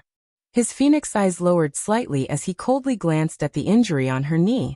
On her fair and slender legs, there was a smear of scarlet blood. The dark red blood flowed down along the beautiful curves of her legs. He lowered his eyes and looked at her body again. He didn't see any other injuries. Looking at her, she didn't seem to be injured at all. Fortunately, the injury wasn't serious. It was just a scratch. But seeing her crying so sadly, as if she had suffered a great grievance, he didn't know what she was crying for. Now that it was in such a miserable state, it looked a bit like an abandoned cat. Wuxia saw it, but his expression did not change. His originally gloomy mood became even more gloomy. He always had the habit of racing on the mountain roads when he was in a bad mood. Just now he didn't notice the figure on the road. Or maybe it was because she looked too thin, and was wearing a white dress. She looked so weak that she could be blown away by the wind. Hence, he didn't notice her at all. It was only when he got close to her that he braked. Luckily nothing happened. Chapter 26. Seeing her silently crying, Wuxia did not intend to waste any more time. He lowered his head and took out his wallet. He took out a few large bills and handed them over expressionlessly. To him, any problem that could be solved with money was not a problem at all. He just wanted to deal with this accident cleanly. Yin Shirshir looked up slightly. His fingers were long and slender, with distinct joints. His nails were neatly trimmed, and he wore a diamond ring on his ring finger. One look and she could tell that this person was of noble status. But when she saw the money in his hand, she could not help but be slightly stunned. She actually forgot to cry for a moment. Seeing that she did not make a sound, Wuxia thought that she was not satisfied with the amount. He raised his eyebrows and asked, "Not enough?" It was not that he had never seen greedy people, so he naturally thought that this girl was not interested in the amount he had given her. Without waiting for her response, he lowered his eyes again, and took out a few more bills from his wallet. He did not have the habit of carrying too much cash with him, so there were only about $2,000 in his wallet. But it was more than enough to bandage her wound. Yin Shirshir was stunned. She was obviously surprised by his actions. But in the man's eyes, there was obviously a different meaning. This woman seemed to be more greedy than he had imagined. Wuxia smiled coldly. His thin lips curved into a mocking smile. He simply took out all the cash in his wallet. He did not care if she wanted it or not. He did not want to waste time with her. Seeing that she did not have any pockets, he folded the money into a roll, leaned closer to her and stuffed the money in front of her chest. His cold fingertips brushed against her skin. His ambiguous action startled her. She raised her head slightly, and through the fringe covering her eyelids, she caught sight of the man's sinister smile with a deep meaning. The handsome man in front of her was 1.9 meters tall and had a godlike face. His exquisite silhouette was like that of a statue of a god. His facial features were handsome, and his pair of deep phoenix eyes faintly contained the majestic aura of an emperor. At first glance, one could tell that this man must have experienced a lot of bloodshed, and was a superior who controlled life and death. Even though it was a smile, it was so cold that it did not have any warmth. It was as if it was just a physical attraction. Looking at her, there was only pity in his eyes. Pity. Why was he looking at her with pity? For a moment, the grievance and anger in her heart poured out and tainted her eyes. The next moment, she saw the man take out a pen and write a string of numbers on her chest in a flamboyant manner. If it's not enough, call this number again. His aggressive behavior caused Yin Shirshir to exclaim in surprise. This action of his was unintentionally humiliating her. Sir, what do you mean? Are you rich? Her eyes were filled with anger, and her tone was indignant. You injured someone, but you didn't even apologize. Do you think that everything can be settled with money? Yin Shirshir was not an unreasonable person. She also knew that it was her fault. She did not pay attention to the road conditions, but he used such a condescending attitude to stuff the money into her chest like it was charity. This made her angry. Therefore, she only gave him a cold glare and didn't say anything else. After all, summer insects could not be compared to ice. Yin Shirshir looked up and took out all the money in front of her chest. Her other hand pulled over his broad palm and slapped the money into his hand. Chapter 27. The moment Yin Shirshir raised her head, that pair of misty eyes looked straight at him. The cold smile on Wuxia's lips suddenly froze. His pupils shrunk slightly, and then he narrowed his eyes deeply. This stubborn face made his mind startled. For a moment his thoughts flew away. She did not look at his expression. The back of her hand carelessly wiped away the tears at the corner of her eyes. She stubbornly said, "This mister, it's my fault. I didn't look when I was walking. You don't have to put on such a high and mighty attitude to give alms to me. I don't need it." After saying that, she did not care about him. As if he did not exist, she bent down and picked up all the documents on the ground. She did not even turn her head back as she walked away. Wuxia looked at her disappearing figure. He was a little dazed and could not take back his gaze for a long time. That stubborn look and expression suddenly pulled his thoughts 1,000 miles away. His memories suddenly came back. He vaguely remembered that night. The blindfolded girl under him was forced to bear all of his. He still remembered when he fiercely entered her delicate body. That tight feeling was so suffocating. He wantonly took possession of her, looking at her crying miserably under his body. He liked to see her cry like this. She was clearly such a weak girl. She was as fragile as a bubble that would burst with a touch. In front of him, she showed such a stubborn face. She carefully protected her pitiful dignity. Men really pitied this kind of girl. No matter how cold a man was, there would always be a soft spot in his heart. Although he was proud and aloof, he was no exception. She was different from other women. She was inexperienced. Her tender appearance was unbelievably immature. She was like an unripe fruit that was extremely sour when he took a bite. But it was this kind of immature girl who unexpectedly aroused the desire that he had suppressed for a long time. He wanted her. His tense body kept clamoring. Later on, the so-called formulaic was not so pure. He wanted to completely occupy her. He wanted to be entangled with her until the last moment. Thinking about it later, it was simply a little strange. When had he, Wuxia, been bewitched by a woman to the point where he was unable to control his own consciousness, and was at her mercy? On top of her, his body was actually out of his control. He had always been a man with excellent self-control. After that day, he forced himself not to see that girl again. His intuition told him that she was a dangerous existence.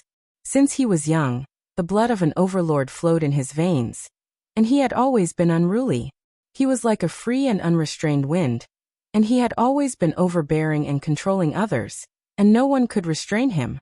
He did not like the feeling of losing control, whether it was with a woman or anything else. He subconsciously resisted this kind of restraint. However, his body was actually somewhat infatuated with this feeling. Wuxia smirked and turned around. Out of the corner of his eye, he caught a glimpse of a document on the ground. He slowly walked forward and picked up the document. It was the ID card that she had left behind. In her panic, she didn't notice that her identification card had fallen to the ground. Wuxia could not help smiling as he took out his phone. "Alan, check on someone for me." "Yes, President. The name is..." On the ID card, there was a girl's shy and warm smile. Her watery eyes were bright and sparkling, as if they were filled with sunshine. The brightness in her eyes seemed to have stunned all of time. Chapter 28. At this time, classes were about to end at the kindergarten. She had originally planned to pick up Yu to eat his favorite crab roe soup dumplings. Thus, she asked Yu to wait for her at the school after school ended. However, Yin Shirshir did not want to pick up Yu in such a disheveled state. Thus, she hurriedly hailed a cab home, changed into a clean set of clothes and tidied up. Thus, when she arrived at the kindergarten, most of the children in the class had already left. Only Yu was left sitting alone at the entrance with his little backpack. From afar, the little guy had his head lowered. He seemed to be holding something in his hand, and was looking at it in a daze. Yin Shirshir suppressed the loneliness in her heart. She patted her cheeks and smiled as she walked towards him. Yu raised his head. When he saw that it was her, a bright smile immediately appeared on his face. He jumped down from his seat and happily ran towards her. He opened his arms and jumped in front of her, acting cute. "Mommy, hug. Mommy, hug Yu." Yin Shirshir lowered her body slightly, and the little guy threw himself into her arms, acting coquettishly in her arms like a ball of cotton. His milky white little face rubbed against her neck intimately. He pouted his little mouth and said with a little grievance, "Mommy, why are you only here now? Yu waited for so long." "I'm sorry, Yu. Mommy had some matters to attend to at the company, so I was delayed." "Okay. Then Yu forgives Mommy." The little guy raised his little head. His charming eyes curved gently. His bright eyes seemed to be filled with fragments of sunshine. Yu smiled faintly before pursing his lips pitifully. Patting his tummy with his little hand, he grumbled, "Mommy, I can't take it anymore. Yu is starving. Mommy said that I would take Yu to eat soup dumplings today. When are we going?" Yin Shirshir's expression changed slightly when she heard this. She was in a difficult position. All the savings in his bank card had already been used to pay off the debt of that disappointing Yin Na. When she resigned today, the manager paid her this month's salary and performance bonus. However, it would only be transferred to her bank account tomorrow. Right now she was really embarrassed. Crab dumplings were Yu's favorite food, but they were too expensive. She would only bring him there on special occasions, or when she received a bonus. Yin Shirshir felt a little bitter in her heart. She looked up at Yu and gently caressed his soft cheeks as she coaxed. "Yu, let's eat at home today, okay?" As soon as she finished speaking, the smile on Yu's face suddenly froze. He lowered his eyes in disappointment and pouted his little mouth. His brows furrowed slightly as he muttered softly, "Mommy said that I can't go back on my words." He tightly clenched the piece of paper in his hand, his small white face flushed red from sadness. His teeth bit down on his lips, and his fine and thick black eyelashes were stained with a bit of watery moisture, his eyes brimming with tears. When Yin Shirshir saw that the little guy was so aggrieved that he was crying, she immediately panicked. She hurriedly wiped away his tears and said sadly, "Yu, don't cry. Mommy will definitely do what I promised you." Yu gently turned his face away. He seemed to be a little angry. After hesitating for a while, Yin Shirshir gritted her teeth. In the end, she decided to tell him about her losing her job. She didn't want to leave a bad impression in his heart that she didn't keep her word. Chapter 29. I'm sorry, Yu. Mommy lost her job today, so. Upon hearing this, Yu looked at her in surprise. His eyes widened as he asked, why? Did Mommy do something wrong? Yin Shishir shook her head and stroked his fringe. No. Mommy will look for a job tomorrow. Mommy is so capable, I'm sure she'll be able to find a job with a higher salary. Then, I'll take you to eat soup dumplings every day. Okay. Yu lowered his eyes and nodded obediently. While Yin Shishir wasn't paying attention, he hid the letter behind his back so that she wouldn't see it. He looked up and smiled as he said, Mommy, let's go home. Yin Shishir obviously didn't notice his little movements, so she didn't know what he was hiding. It wasn't until a few nights later. After dinner, Yu obediently cleared the dishes. He moved a small stool from the kitchen and washed the dishes clumsily. His tender little hands were washed with warm water, and he was especially serious. He knew how to share some of the housework with Yin Shishir since he was young.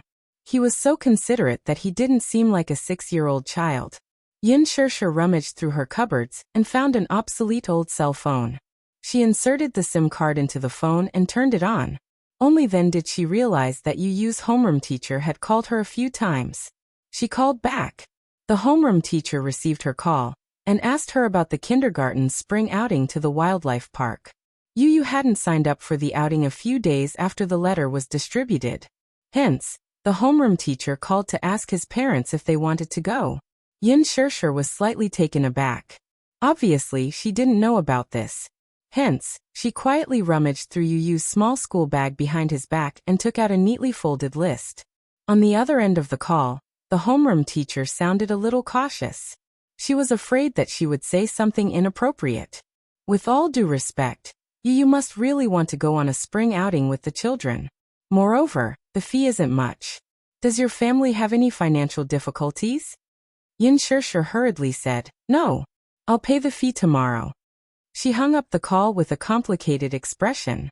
Looking at the form, she picked up the pen and signed her name on it. Dishing Financial Group.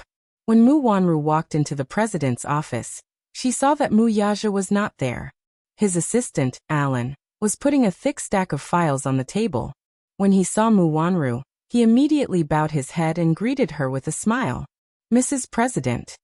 Okay, Mu Wanru replied. She looked around and asked, Where is Chairman Mu? He replied respectfully, Oh, the CEO is not in the office. Where did he go? Mu Corporation and Yayuan Group have an investment proposal in the afternoon. I don't know when he will be back. I see. Mu Wanru nodded. Her gaze then stopped on the thick stack of files on the table. She walked over and picked it up. She raised her head and waved it at him. What is this? Alan was stunned. After a moment of hesitation, he replied, This is the information that the CEO asked me to investigate yesterday. Information? I should be able to see it, right? Mu Wanru asked tentatively. Chapter 30. Aaron did not answer, and just kept his head down. Mu Wanru ignored him too. She was the CEO's wife and the young mistress of the Mu family. What was there that she could not look through her husband's belongings? Thus, she removed the seal and carefully took it out. Aaron was Mu Yaja's right-hand man. So he was reliable in his work, let alone investigating a mere commoner. Within a day, he had thoroughly investigated the information and sent it to the office. He did not expect to be caught red-handed by Mu Wanru. As a subordinate, he naturally could not say anything in front of Mu Wanru, so he did not stop her. The information was indeed very comprehensive. It was a thick stack with pictures and text. Mu Wanru flipped through it page by page. From the detailed family background, the school she graduated from, and even her work history, everything was listed clearly. She was initially a little surprised. This was obviously an ordinary girl, so she did not know why he wanted to investigate her. However, the more she read, the more she felt that something was amiss. Yin Shishir. She had a vague impression of this name, but she could not remember it clearly. It was only when she browsed to one of the pages that her expression changed abruptly. This was actually the girl who had been her surrogate 6 years ago. It was no wonder that she found this name familiar. 6 years ago, she was engaged to Mu Yaja, but she was found to be infertile. This girl was personally selected by Grandpa Mu. Mu Wanru was slightly puzzled and even uneasy. She did not understand why Mu Zhizhe wanted to investigate this girl. According to the information, this Yun Shishir actually had a 6-year-old son named Yin Tianyu. Yin Tianyu, 6 years old. The same age as Yichen. Mu Wanru slowly narrowed her eyes. She vaguely remembered that the surrogate girl was pregnant with identical twins. However, because they were born prematurely and the twins' nutrients were taken away by the older brother in the mother's womb, the younger brother stopped breathing when he was born and was pronounced dead. She suddenly had an ominous feeling. She hurriedly flipped through a few pages and found Yin Tianyu's information. She read it word by word seriously. When she reached the end, her palms grew colder and at the same time, anger rose in her heart. There was also a stack of photos in the file. She hurriedly took out all the photos and flipped through them one by one. The first few photos were of a beautiful boy, and the background was in a kindergarten. She had always investigated from the kindergarten. His delicate features and handsome silhouette were exactly the same as Xiao Yichen's. This instantly confirmed her guess. Her fingertips suddenly tightened, and the photos in her hands.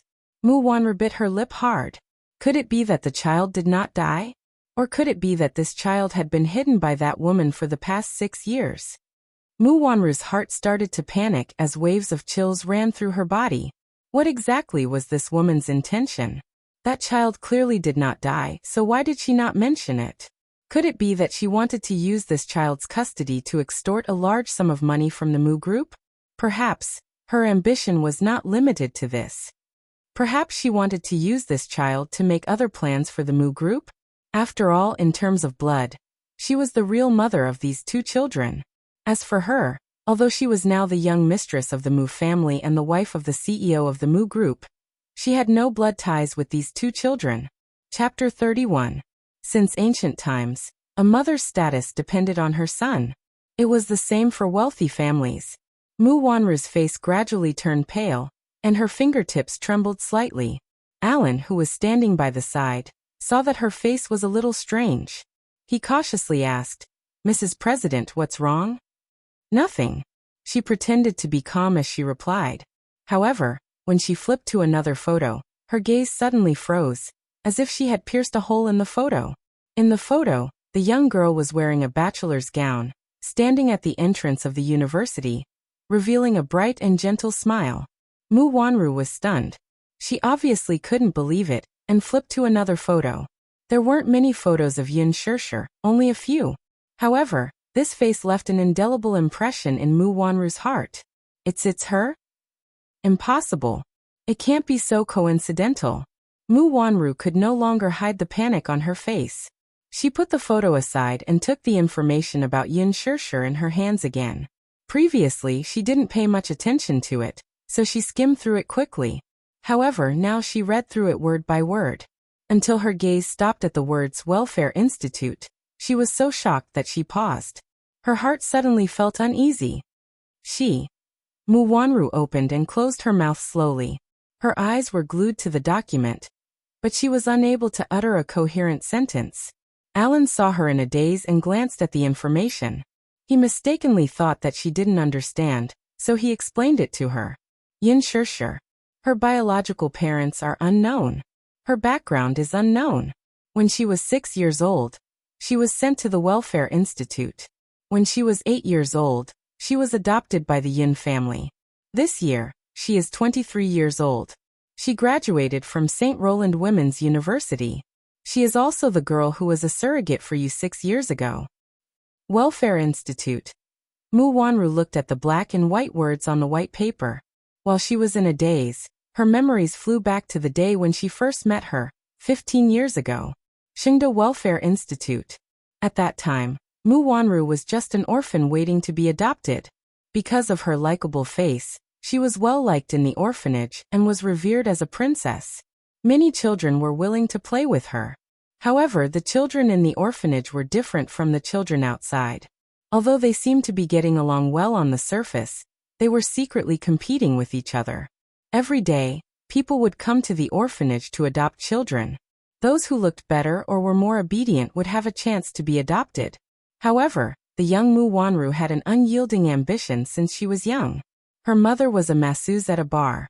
She had a low status and abandoned her at the entrance of the hospital after giving birth to her. She was picked up by a poor couple and lived in poverty for several years. It was only after a car accident that she became an orphan again and was sent to the orphanage. From that day on, she told herself that she wanted to live a good life and be adopted by a rich person. One day, a 7-year-old girl arrived. She heard that her mother had passed away, so she was sent here. Although this girl was dirty from head to toe, her appearance was very delicate and beautiful. Mu Wanru saw that the girl had a jade pendant on her.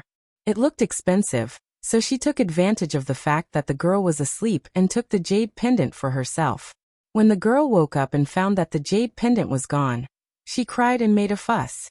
However, Mu Wanru was very prestigious among the children at that time. No one believed that she had stolen the jade pendant. No one believed the girl's words. Chapter 32. Until one day, an elderly man who looked like a rich man came to the orphanage and summoned her. The elderly man took out a token from his pocket. It was exactly the same as the jade pendant. When they were pieced together, they were a perfect match. She did not know anything about it, and only lied that the jade pendant was left to her by her mother. The elderly man believed her and brought her back to the Mu residence. He named her Mu Wanru and quickly set up a marriage contract between her and Muyaja, who was only 14 years old at the time in the office. When she regained her senses, Mu Wanru fell on the sofa in a daze. She held her forehead with one hand and her back was drenched in cold sweat. She clutched the thick stack of documents tightly in her hand. Her fingertips could not help but tremble as she panicked. She really could not guess why Muyaja ordered people to investigate this information. Could it be that he sensed something was wrong and began to suspect her identity? He began to suspect her real identity when she was brought back by Grandpa Mu. When Mu Wanru thought of this possibility, her heart could not help but skip a beat. In fact, she stole the jade pendant from Yin Shirshir. She grew up in the orphanage. Because of her sweet and obedient appearance, she was well liked by everyone and had always been held in a high position. At that time, she was still young and had not seen anything good. Hence, when she saw the beautiful jade pendant on that girl, her heart was filled with greed and she stole it. After that, Xiaoshi found out and confronted her. However, which child in the orphanage did not side with her? Because of her framing, Xiaoshi was severely reprimanded by the director and punished with a paddle. It was so painful that she cried for several nights. However, she did not expect that this jade pendant would be involved in a complicated history. 15 years ago, by a freak combination of factors, she was brought back to the Mu residence by the Mu group's chairman, who was also the head of the Mu family, Mu Sheng. However, Grandpa Mu refused to talk about the origin of the jade pendant. He only told her that it was a relic left behind by her mother. After returning to the Mu family, the jade pendant was taken away by old Master Mu. It was paired with the other half of the jade pendant and was kept on him. She often saw him looking at the jade pendant in a daze, as if he was thinking of someone. When she grew up, the old man would occasionally mention that woman to her. Only then did she realize that the woman was his adopted daughter when he was middle-aged. However, that was all he said about that woman. It was as if he was deliberately hiding something from her, and did not mention anything else. After that, she became the eldest daughter of the Mu family. She grew up being doted on until she got engaged to his grandson Muyaja. From the beginning until the end, she didn't mention a single word about the true origins of this jade pendant, and she intentionally concealed it. She knew that if she were to confess everything, it would mean that she would lose everything she had. She would lose her position as the young mistress of the Mu family. She would lose Muyaja. She was not reconciled. She was unwilling to let go, and she did not intend to return everything to the original owner. She admitted that this was a little selfish and unfair to that girl, but she did not regret it. Now that she had everything, her greed had made her lose herself. Chapter 33. When she first entered the Mu family, she felt a little guilty and apprehensive. After all of this did not belong to her, but to that girl called Xiaoshi. However, happiness came so suddenly that everything in front of her seemed to be nothing more than a dream. It was as if everything was just a dream the moment she opened her eyes. However, when she opened her eyes again, She was still in that princess-like room, and lying on that big, soft bed. Mu Xing sat beside her. His stern face could not hide his loving expression. He was so gentle toward her and indulged in her to the core. Whatever she wanted, he would satisfy it one by one. Mu Wanru lacked parental love since she was young. She had never lived in such affluence, so she was immersed in this sudden happiness. However, the one who made her so selfish that she wanted to own everything was that man. The Muse were the capital's rich and powerful family, and Mu Yaja was a man that many rich ladies flocked to. He was so outstanding that it was unimaginable. Why did God dote on him so much that he was so extravagant that he was not stingy with giving him so much? His family's wealth could rival a country's, his godlike appearance, his noble and arrogant status, and his stunning talent and gifts. Every single one of these would make one's eyes red with envy, and he had them all. She started to be greedy and obsessed with this man, so much so that she lost herself. God had never mistreated her. Although she was the Mu family's young mistress and the CEO's wife, she had snatched them from others. With a single thought, her life turned upside down. She actually became the CEO's wife of this huge business empire. At first, she was still uneasy, but later, she gradually felt at ease and enjoyed everything that did not belong to her. However, fate seemed to love to play tricks on people. Ironically, she was born infertile. Although Mu Sheng used many of his connections in the medical field, it could not be cured. What was more ironic was that the surrogate he had hired was actually her, the real owner of this jade pendant. Mu Wanru was already drenched in cold sweat, as she felt a sense of crisis. After so many years, they finally met again. 9 years ago, she snatched away her jade pendant and took everything that belonged to her. 9 years later, she became a surrogate and gave birth to a child that belonged to both of them. Somehow, there seemed to be an invisible bond that bound Mu Yaja and her together. This made Mu Wanru feel uneasy. Could it be that he had already started to suspect her identity, that she wasn't the real owner of this jade pendant, and then secretly ordered people to investigate? Impossible. For the past few years, she had been hiding it very well. In fact, when she was an adult, he was also suspicious of her. Back then, he was in too much of a hurry. When he saw that she was carrying the jade pendant, he didn't even do an identity check. However, as she grew up, her appearance gradually became more beautiful and delicate. In the end, her eyebrows did not resemble that woman's, which aroused his suspicions. Chapter 34. She believed that she had not given herself away in the past few years. Besides, with the evidence of the DNA test, there was nothing suspicious about her. Mu Wanru immediately denied this conjecture, but the stone hanging high in her heart did not fall. Could it be because of that child? Did Mu Yaja find out that the child did not die prematurely, and was secretly hidden by that woman? Did he suspect that she had ulterior motives toward the Mu family, so he investigated her background? It must be because of this. Mu Wanru raised her head abruptly and looked at him with feigned calmness. She coldly said, "Don't mention to anyone that I've seen this information, okay? Just pretend that you didn't see anything." Aaron was slightly taken aback.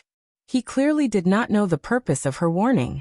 He saw her take away the information about Yun Shishir's welfare home from more than a decade ago, and the results of the investigation on Yun Tianyu.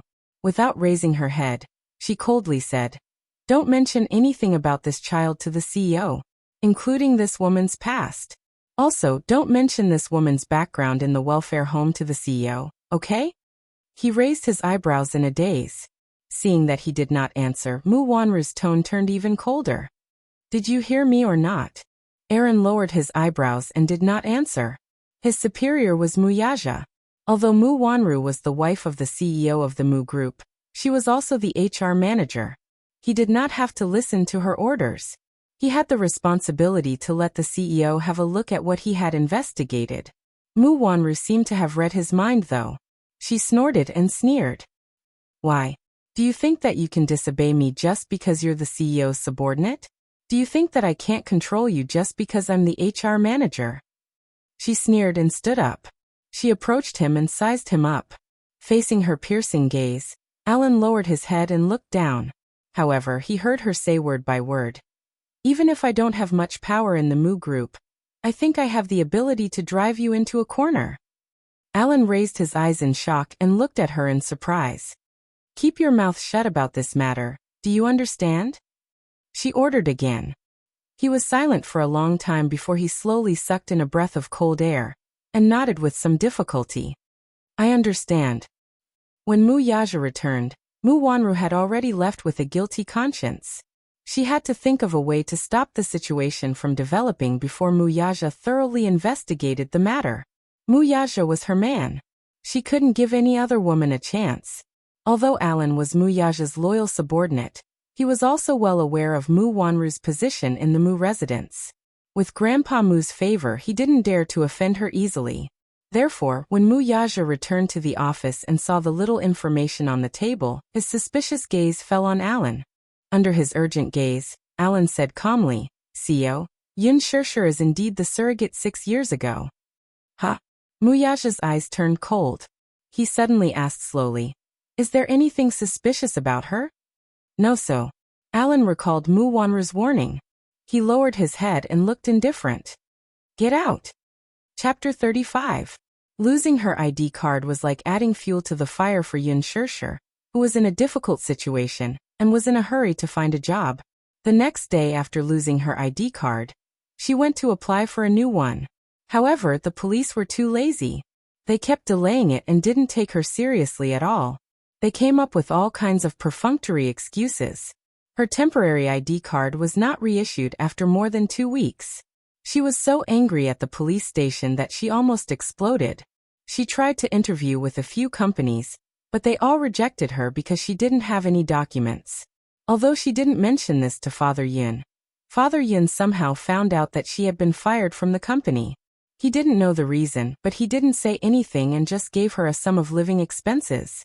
Her good friend, Xiao Shui, who had just returned to China, found out about this and generously lent her a sum of money to help her get through her current predicament.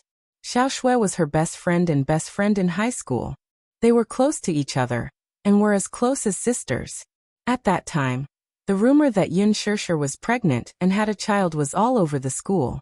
Everyone suspected that she was being supported by the boss. Only Xiao Shui defended her without hesitation. They had originally agreed to study abroad together, but Yun Shirshir didn't go because of family reasons. Xiao Shui hated her to death at that time, and ignored her for a while. In the end, the misunderstanding was resolved. Now that Xiao Shui had returned to China, Yun Shirshir brought Yu to welcome her back. The moment they met, Xiao Shui's eyes were brimming with tears as she pulled her into her arms and hugged her tightly. After 3 years of separation, Yun Shirshir couldn't help but tear up and feel emotional. Just as Xiao Shui was about to complain about her missing the appointment, she caught sight of Yu standing beside her from the corner of her eye. In an instant, Xiao Shui's eyes widened to the size of copper bells. She blinked in a daze for a long time, shocked by this cute baby. Although she had seen a lot of the world, she was still stunned by Yu's handsome and young face. Especially those clear eyes. The corners of those eyes were curved, and the smile was warm and gentle. It almost melted Xiao Shui's heart. Ah! Oh my God! This little guy is too cute. Xiao Shui squatted down, and held Yu's fair cheeks. She couldn't wait to rub them into her arms and kiss them. She asked Yun Shirshir, Shirshir, is he your brother? She smiled and then explained, No, I'm not. Let me introduce him. He's Yun Tianyu, my son. After a pause, she said to Yu, this is the Auntie Xiao that Mommy mentioned to you before. The expression on Xiao Shui's face froze in an instant. What? What did you say? Yu smiled gently and replied on behalf of Yun Shirshir. Aunt Xiao, how are you? She's my mommy, and I'm Yun Tianyu. Auntie can call me Yu. Son? Mommy? Are you kidding me? Xiao Shui was dumbfounded. Comparing the two, the little lad's soft pink lips were indeed the same as Yun Shirshir's. She always thought that Yun Shirshir's pregnancy was just a rumor. She didn't expect it to be true. For a moment, she didn't know how to digest it. That's not right though. This child looks to be 6 or 7 years old. Calculating the time, he was born before the new year, which was a year before she went abroad. Chapter 36. Xiao Shui nodded and brought her to a Western restaurant that she used to love the most. They entered a private room. After ordering, Xiao Shui hurriedly dragged her into the washroom and questioned her. Yin Shishir did not want to hide the truth from her, but she did not want to delve into the past, so she only gave a brief explanation. Xiao Shui's heart ached when she heard this.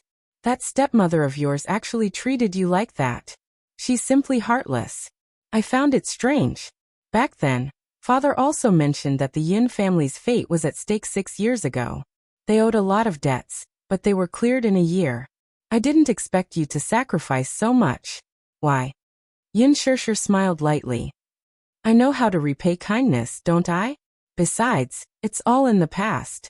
Since it's for the Yin family, then it can be considered as me repaying father for raising me. The difficult time in the welfare home, where she was bullied, was a nightmare in Yin Shishir's heart. If Yin Yeqing had not adopted her, she would not have been able to bear the humiliation at that time. Even after that, Yin Yeqing's fatherly love for her did not diminish. Moreover, the time after giving birth to you was difficult.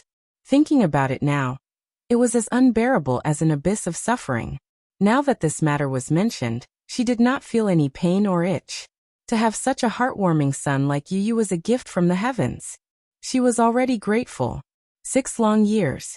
No matter how deep the memory was, it would fade away. Then, Xiao Shui was afraid that she would be sensitive and carefully asked, Aren't you afraid that you will be snatched away by his biological father? Yin Shishir's eyes blurred for a moment as she recalled that man. She then said, That's why I want to keep Yu's background a secret. No one will mention it, and no one will be able to snatch you away. She did not know who Yu's father was, nor was she interested in knowing. It had nothing to do with her. Yu was her most cherished treasure. She would not allow anyone to snatch him away. Even if it was his biological father, he still couldn't do it. Seeing that she didn't seem to want to talk about it, Xiao Shui didn't pursue the matter any further. A look of envy appeared on her face. That's great. To have such a charming son. When she returned to the private room, she couldn't help but pounce on Yu. She pinched his little cheeks and said, You're so cute when you smile. As she spoke, she put on her standard coaxing expression. You come with Auntie, okay? Auntie will take care of you, bring you to eat good food and have fun. Yu put down the teacup in her hand and elegantly wiped her fingers with a wet towel. Then, she revealed a charming smile and said, Auntie, Mommy told me not to go with strangers. I'll be abducted and sold. Xiao Shui was stunned. During the dinner, Xiao Shui suddenly asked her, Shishir, you're so beautiful. Have you ever thought of going to Huanyu Entertainment? Huanyu Entertainment. Yin Shishir raised her eyebrows in surprise. However, Xiao Shui glared at her with a look of disdain. Huanyu Entertainment is preparing to shoot a movie recently. They're holding a nationwide audition for the female lead. You can give it a try. After all, acting used to be your dream. Yin Shishir smiled slowly. She was a university student majoring in arts and media. She watched helplessly as she stepped into the entertainment industry. It was just a step away. However, she gave up on this dream because her family's fortunes had declined. Chapter 37. Don't tell me you don't know about Huanyu Entertainment. Huanyu Entertainment is backed by Dishing Financial Group. It's one of the top 100 business empires in Asia and the world. At the mention of Dishing Financial Group, Xiao Shui's eyes shone with yearning. Dishing Financial Group's position can be said to be the core hegemon of the financial industry. Just think about it. In the face of the financial crisis, so many big companies have collapsed, but Dishing Financial Group is standing tall and unaffected. Moreover, the CEO of Dishing Financial Group is a legendary figure. He's young, has a prominent family background, and is as rich as a country. So many socialites flock to him. With such a strong backer like Dishing, Huanyu Entertainment is like a leader in the entertainment industry. At the mention of Dishing's CEO, whom she had seen on TV, Xiao Shui immediately started talking. In front of Yin Shishir, she could not wait to gossip about his 18 generations of ancestors. However, Yin Shishir was not interested in this and interrupted her helplessly. Why are you talking about it as if it's a god? Is it that exaggerated? I say, you've seen too little of the world, haven't you? Everyone in the capital knows about Dishing Financial Group's prominent position. You don't know who the mayor is, but how can you not know about Dishing? Xiao Shui said mysteriously. I heard that even the important government officials of the country have to give Dishing some face. Xiao Shui paused, and then a look of admiration appeared on her face. To be honest, from what I know, this Dishing CEO's net worth is immeasurable. No one can say for sure whether his net worth is in the tens or hundreds of billions.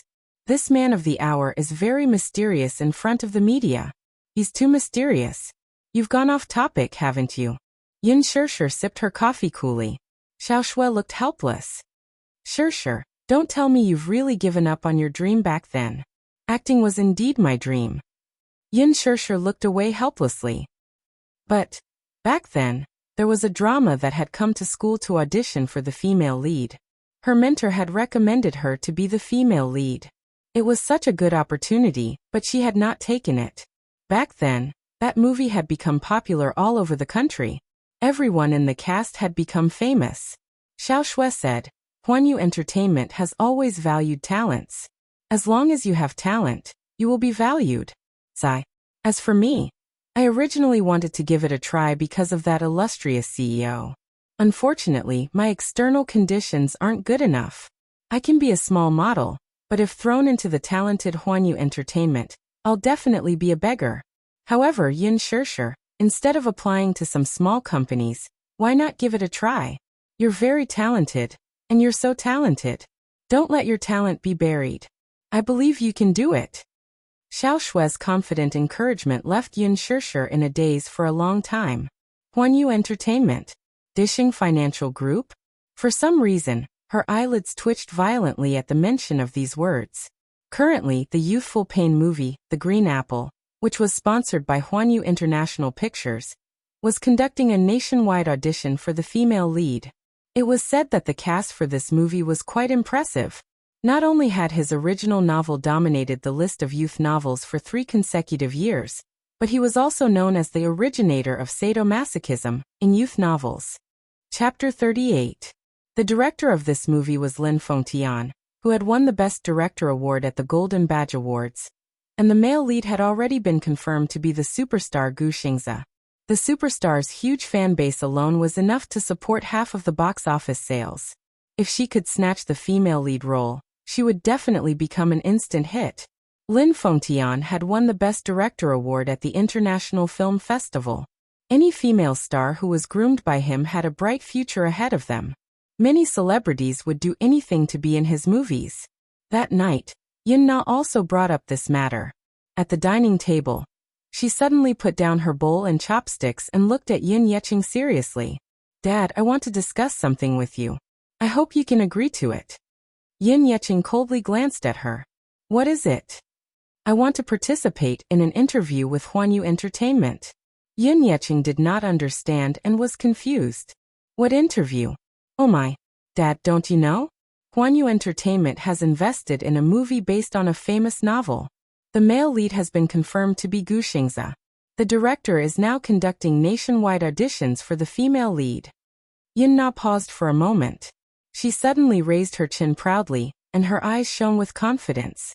Dad, don't you think that I'm suitable to be the female lead? I'm confident that I can pass the audition.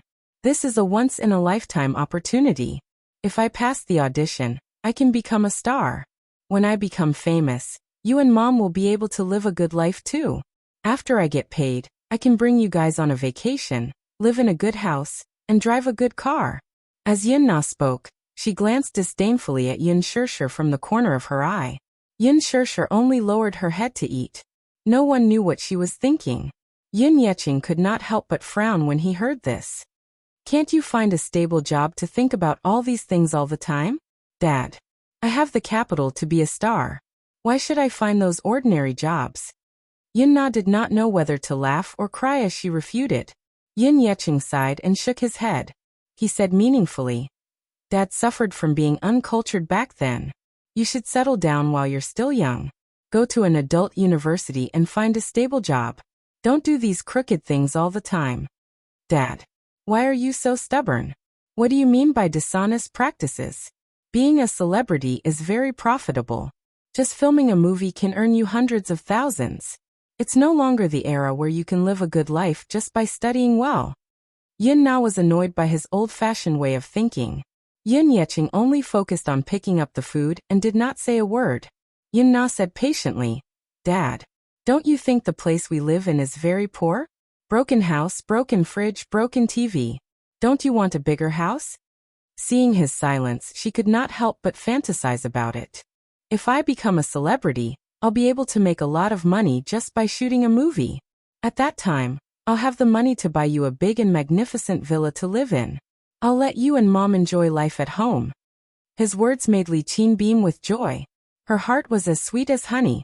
She said happily, My daughter is so obedient. Mom is very happy to hear that." She then turned to Yun Yeching and said, "Yeching, look at how sensible your daughter is. Humph. She's not like someone who's not sensible at all." Yun Shishir acted as if she did not hear the hidden meaning behind her words. Yun Yeching frowned again. "Being a celebrity? Don't mess things up for me. I heard that industry is very messy." Chapter 39. Yun Na persuaded again. "Dad, others say that the world is a mess. There are bad people everywhere and everywhere is a mess. Actually, as long as you are firm, you won't have to be afraid of going astray." Li Qin also said, "Yeching, what our daughter said makes sense. It's rare for her to be filial and want to earn money to show filial piety to us. Shouldn't we support our daughter's idea?" A woman like Li Qin, who was greedy for wealth and splendor, had spent all her energy on Yun Na. She was eagerly waiting for Yun Na to climb up the social ladder and make a name for herself in a wealthy family. Although Yun Na was different, they were still mother and daughter. Obviously, they were jackals of the same tribe. Hypocritical and vain. They were only willing to share the joys but not the hardships. She usually paid attention to the entertainment headlines. When she saw those star-studded actresses walking on the red carpet of the International Film Festival, she was amazed. She often saw those actresses who married into rich families and became phoenixes in the headlines. She was very jealous. In her heart, those who could step into this rich and vain circle would be able to climb up the social ladder. Yun Yeching lamented again and again. "That's enough. If you like it, then go ahead. You're not a child anymore. Since you have your own plans, then go ahead and give it a try. Don't blame me for not reminding you though. That circle is no doubt a tiger's den for a child like you who has no social experience. Dad is old and powerless, so I can't protect you. When the time comes, don't blame me for being useless." Late at night, when Yu climbed into bed to sleep, Yun Shishir sat in front of the computer and searched for job postings online. She originally wanted to enroll in finance in university, but she accidentally entered the art department. She was quite talented in the art field, and with her unique looks, she was not inferior even when compared to A-list celebrities. Out of curiosity, she clicked on Huanyu Entertainment's official website. What entered her eyes was a luxurious web page. The news of the national audition for the female lead of The Green Apple dominated the headlines. The investment for this movie was huge. If she could get the opportunity to play the female lead, she would definitely become famous overnight and have a magnanimous career path in the entertainment industry. Having a magnanimous career path meant that she would be able to earn a lot. It was not that Yun Shishir was not tempted. She looked at the notice board and saw that Huanyu was looking for an artist assistant. She made up her mind. A few days later, she got her ID card. Early in the morning, she sent Yu to kindergarten and took a taxi to Huanyu Entertainment with her prepared resume. Early in the morning light was faintly discernible, and the air was filled with the faint fragrance of grass. When they arrived at Huanyu Company, they saw a long queue at the entrance. Yun Shishir was a little shocked by this scene. She had never seen such a shocking scene before. She was secretly surprised. Could it be that there were so many competitors applying for the assistant position? After asking around, she found out that she had bumped into the first audition for the female lead of The Green Apple. Other than the girls who had rushed over to participate in the audition with dreams of becoming stars, there were also many die-hard fans of Gu Xingzi. The male lead had been confirmed for him, and the director had decided to use a new actress for the female lead. The film crew started the nationwide audition. The promotional video for the audition filmed at Tsinghua University had already been broadcasted and caused a sensation. Even if the movie did not have a lot of resources, Gu Xing's popularity alone was enough to attract many students to apply. Chapter 40. Although the audition was held on a weekend, many of his die-hard fans came when they heard that the popular superstar Gu Xingzi would be attending the audition. Some of them were even loyal fans who had flown in from other places. The popularity of the audition caught the production crew off guard. Even though they hired bodyguards to maintain order, they still couldn't stop the army of aggressive fans. The huge Huanyu Tower was suddenly filled with people. Banners of support were hung all over the tree trunks and walls outside the company building. The entire Huanyu Entertainment seemed to have been crushed by Gu Xing's army of fans. At the grand entrance of Huanyu Entertainment, there were several luxurious cars parked. In one of the nanny vans, 3 men in simple clothes were looking at the bustling crowd at the school gate. Most of them were young and pretty female students. They were all in a hurry to attend the audition. All of them were dressed to the nines in order to maximize the director's attention during the audition. Director Lin, I don't mean to say this, but these female students are pretty good looking. Look at the one in the white dress. She's quite stylish. Doesn't she look like Yin Xiachuan in the original novel? Oh, and the one in the black dress over there. I think this young lady is well prepared. She must have read the original novel. In the novel, Yin Xiachuan wore a black dress like this when she first appeared on the school stage. That young lady looks pretty good, but I feel that she's not tall enough. The assistant leaned against the window and looked in the direction of the school gate. He was like a small steward in ancient times who held the selection for the emperor. He talked endlessly and gestured with his hands. He turned around to look at the man in the white shirt, but saw that he only had his head lowered and was flipping through the application forms. He glanced at the 2-inch colored photos, but he didn't seem to be interested. Boring, Lin Fengtian suddenly said and threw the name list aside. He was too lazy to look at it again. Director Lin? What's wrong? Lin Fengtian lowered his head and sucked on a cigarette. His tone was neither cold nor warm. There's no one I want. What? The assistant was shocked and tongue-tied. Lin Fengtian was one of the top youth-oriented filmmakers in the country. The films he directed had always been a money-making magnet for youth-oriented films. One of his representative works, I Heard That Love Came Back, was a classic that could compete with Hollywood blockbusters. The reason why he had so many classic films was because of his fanaticism and strictness towards his work. In today's entertainment circle, movies were no longer purely an art form. Out of commercial considerations, many directors had gradually deviated from the main theme of movies. However, Lin Fengtian was different. Everyone knows how critical he is when it comes to the art of film, especially when it comes to casting. Long ago, he had bought the adaptation rights of the original novel with a large sum of money. He was extremely obsessed with the plot of the novel. The Green Apple tells the story of an unforgettable forbidden love. The female lead, Yin Xiachuan, and the male lead, Yin Dongyu, were siblings of the same father and mother. They grew up together and gradually developed feelings for each other that shouldn't exist between siblings. The love and hate entanglement along the way, the relationship between the two of them was the most heart-wrenching. Chapter 41. Lin Fengtian chose Gu Xingzi not only because of his soaring popularity, but also because his melancholy aura was a perfect match for Yin Dongyu's. The role of Yin Xiachuan was the most difficult to portray. Yin Xiachuan was a kind and innocent girl. She was immature, cute and playful. She had been carefully protected by Yin Dongyu since she was a child. Hence, she had an otherworldly innocence. This temperament was especially difficult to portray. Even a veteran actor who had been on the stage for a long time might not be able to portray such a character. Lin Fengtian was a little depressed. Although the people on the roster were good-looking, they were not the Yin Xiachuan in his heart. Just as Lin Fengtian was having a headache, his assistant, who was leaning against the window, suddenly exclaimed, "Director Lin, look. That girl in the snow-white dress over there looks like Yin Xiachuan." He looked in the direction his assistant was pointing, and could not help but be shocked. His body immediately leaned forward excitedly. In the morning light and warm breeze, a charming and petite figure stood quietly at the gate. This was a girl so beautiful that she looked like she had walked out of a mural. She immediately attracted the attention of everyone in the car. Wow. The assistant was so shocked that he held his breath.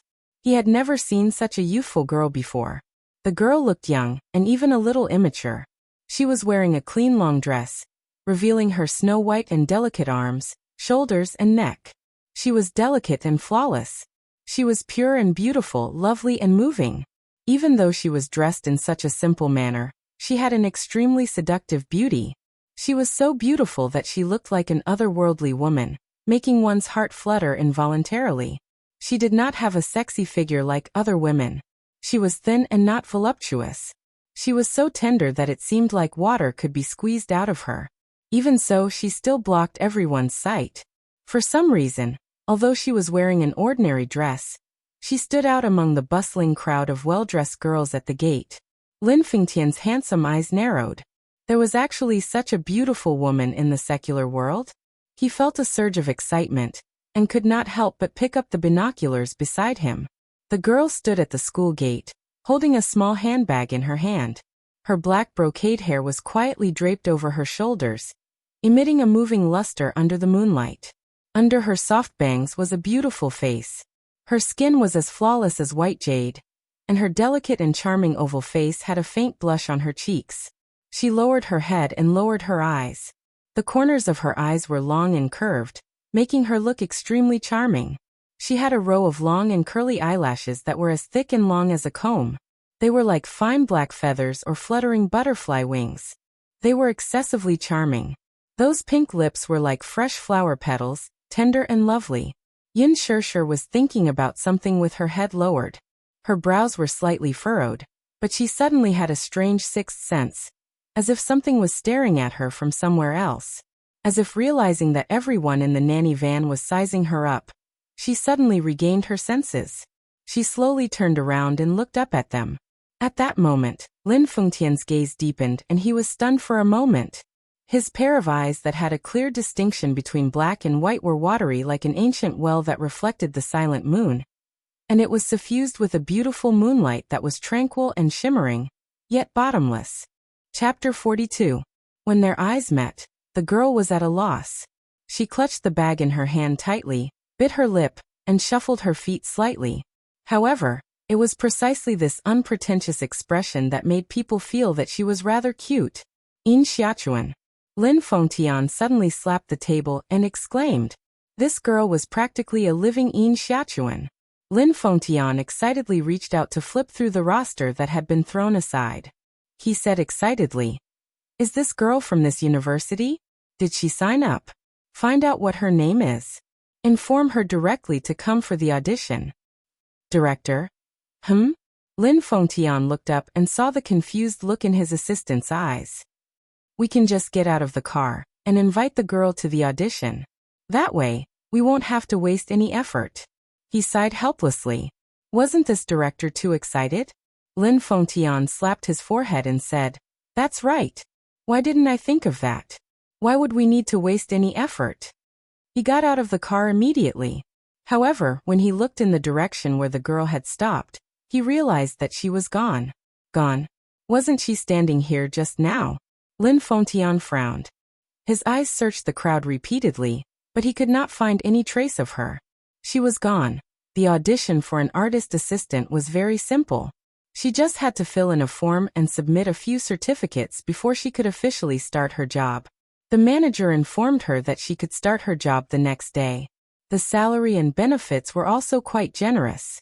Although it was a thankless job and she might even be bullied, Yin Shishir was extremely excited. However, when she was about to leave, the manager looked at her strangely and asked, "You have outstanding looks.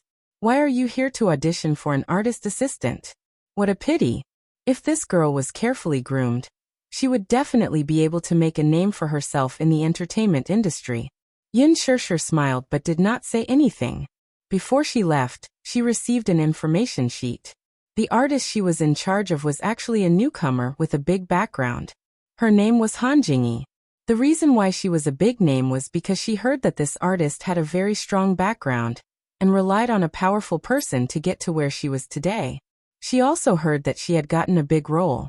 Under Li Qin's expectant gaze, Yin Na returned home with a gloomy face. Li Qin immediately went up to her, and was about to ask about the audition when she saw Yin Na's dejected look. Her heart could not help but turn cold. What happened? Seeing her daughter's defeated expression, Li Qin became anxious. Did you fail the audition? Or did the director not take a fancy to you? Yin Na's face was filled with unwillingness. With my talent, how could I not pass the audition? Even if I can't be chosen as the female lead in this movie, there will still be a director who will take a fancy to me. Then what's with your expression? When Li Qin saw that Yin Na was stuttering, she became even more anxious. Under her repeated questioning, Yin Na finally revealed the truth. Originally, she had been very confident about this audition. Her costume and makeup were all in place. For this audition, she had even crammed the original novel for a few days, and had already memorized her lines. She had chosen the most tear-jerking scene in the script and repeatedly practiced it in front of the mirror. She thought that she had portrayed the character well. However, when she rushed to the audition with full confidence, she was told that if she did not have an audition letter, she would not be able to participate in the audition. Chapter 43. Why was she blocked by the words, "no audition letter," when it came to Yin Na? According to the person in charge of the production team, there were too many people who came to participate in the audition. Among them were many of Gu Xing's diehard fans. Hence, before Yin Na could even step into the audition venue, she was blocked at the entrance. She could only watch helplessly as those people with audition letters walked in. If she was directly rejected in the audition, she would have been willing to lose. However, even though she was full of confidence, she did not even have a chance. She failed just like that. Yin Na's heart was naturally unbalanced. Li Qin had no idea what was going on, so she was confused. Then, what's with the audition invitation letter? Can you get it? How do you get it? Yin Na sighed. I've asked. We have to rely on connections. After a pause, she added, although this audition is an open audition for the female lead, there are still some requirements. Those audition letters are either sent out by people in the production team, or by other big agencies who rely on their connections to get them. When many agencies heard that this was a once-in-a-lifetime opportunity, they did not hesitate to rely on their connections. Hence, most of the people who were able to participate in the audition were the 18th-tier models of the agencies. They all wanted to take advantage of this opportunity to make a name for themselves. Just like Gu Jingyi, the audition water was very deep. Is there no chance? Li Qin could not bear the shock. She had put so much effort and expectations into her daughter, just waiting for the day when she could make a name for herself. Now, was this dream going to be shattered? Yin Na suddenly thought of someone, and her eyes lit up. Don't worry, I have an idea. At night, Yin Shishir was writing the contact list for Yu's homeschool when her phone rang. She picked up the phone absent-mindedly. On the other end of the line, there was a lot of noise. It seemed to be in a place like a nightclub, and there was a lot of noise. Hello? Hello? Yin Shishir raised her eyebrows in confusion. No one answered the phone for a long time. She was about to hang up when a man's rough voice came from the other end. Are you Yin Na's sister? Yes. That person said. She's dead drunk now. I can't wake her up no matter what. Can you come and pick her up? Yin Na again. Why was he always causing trouble? Yin Shishir subconsciously wanted to refuse.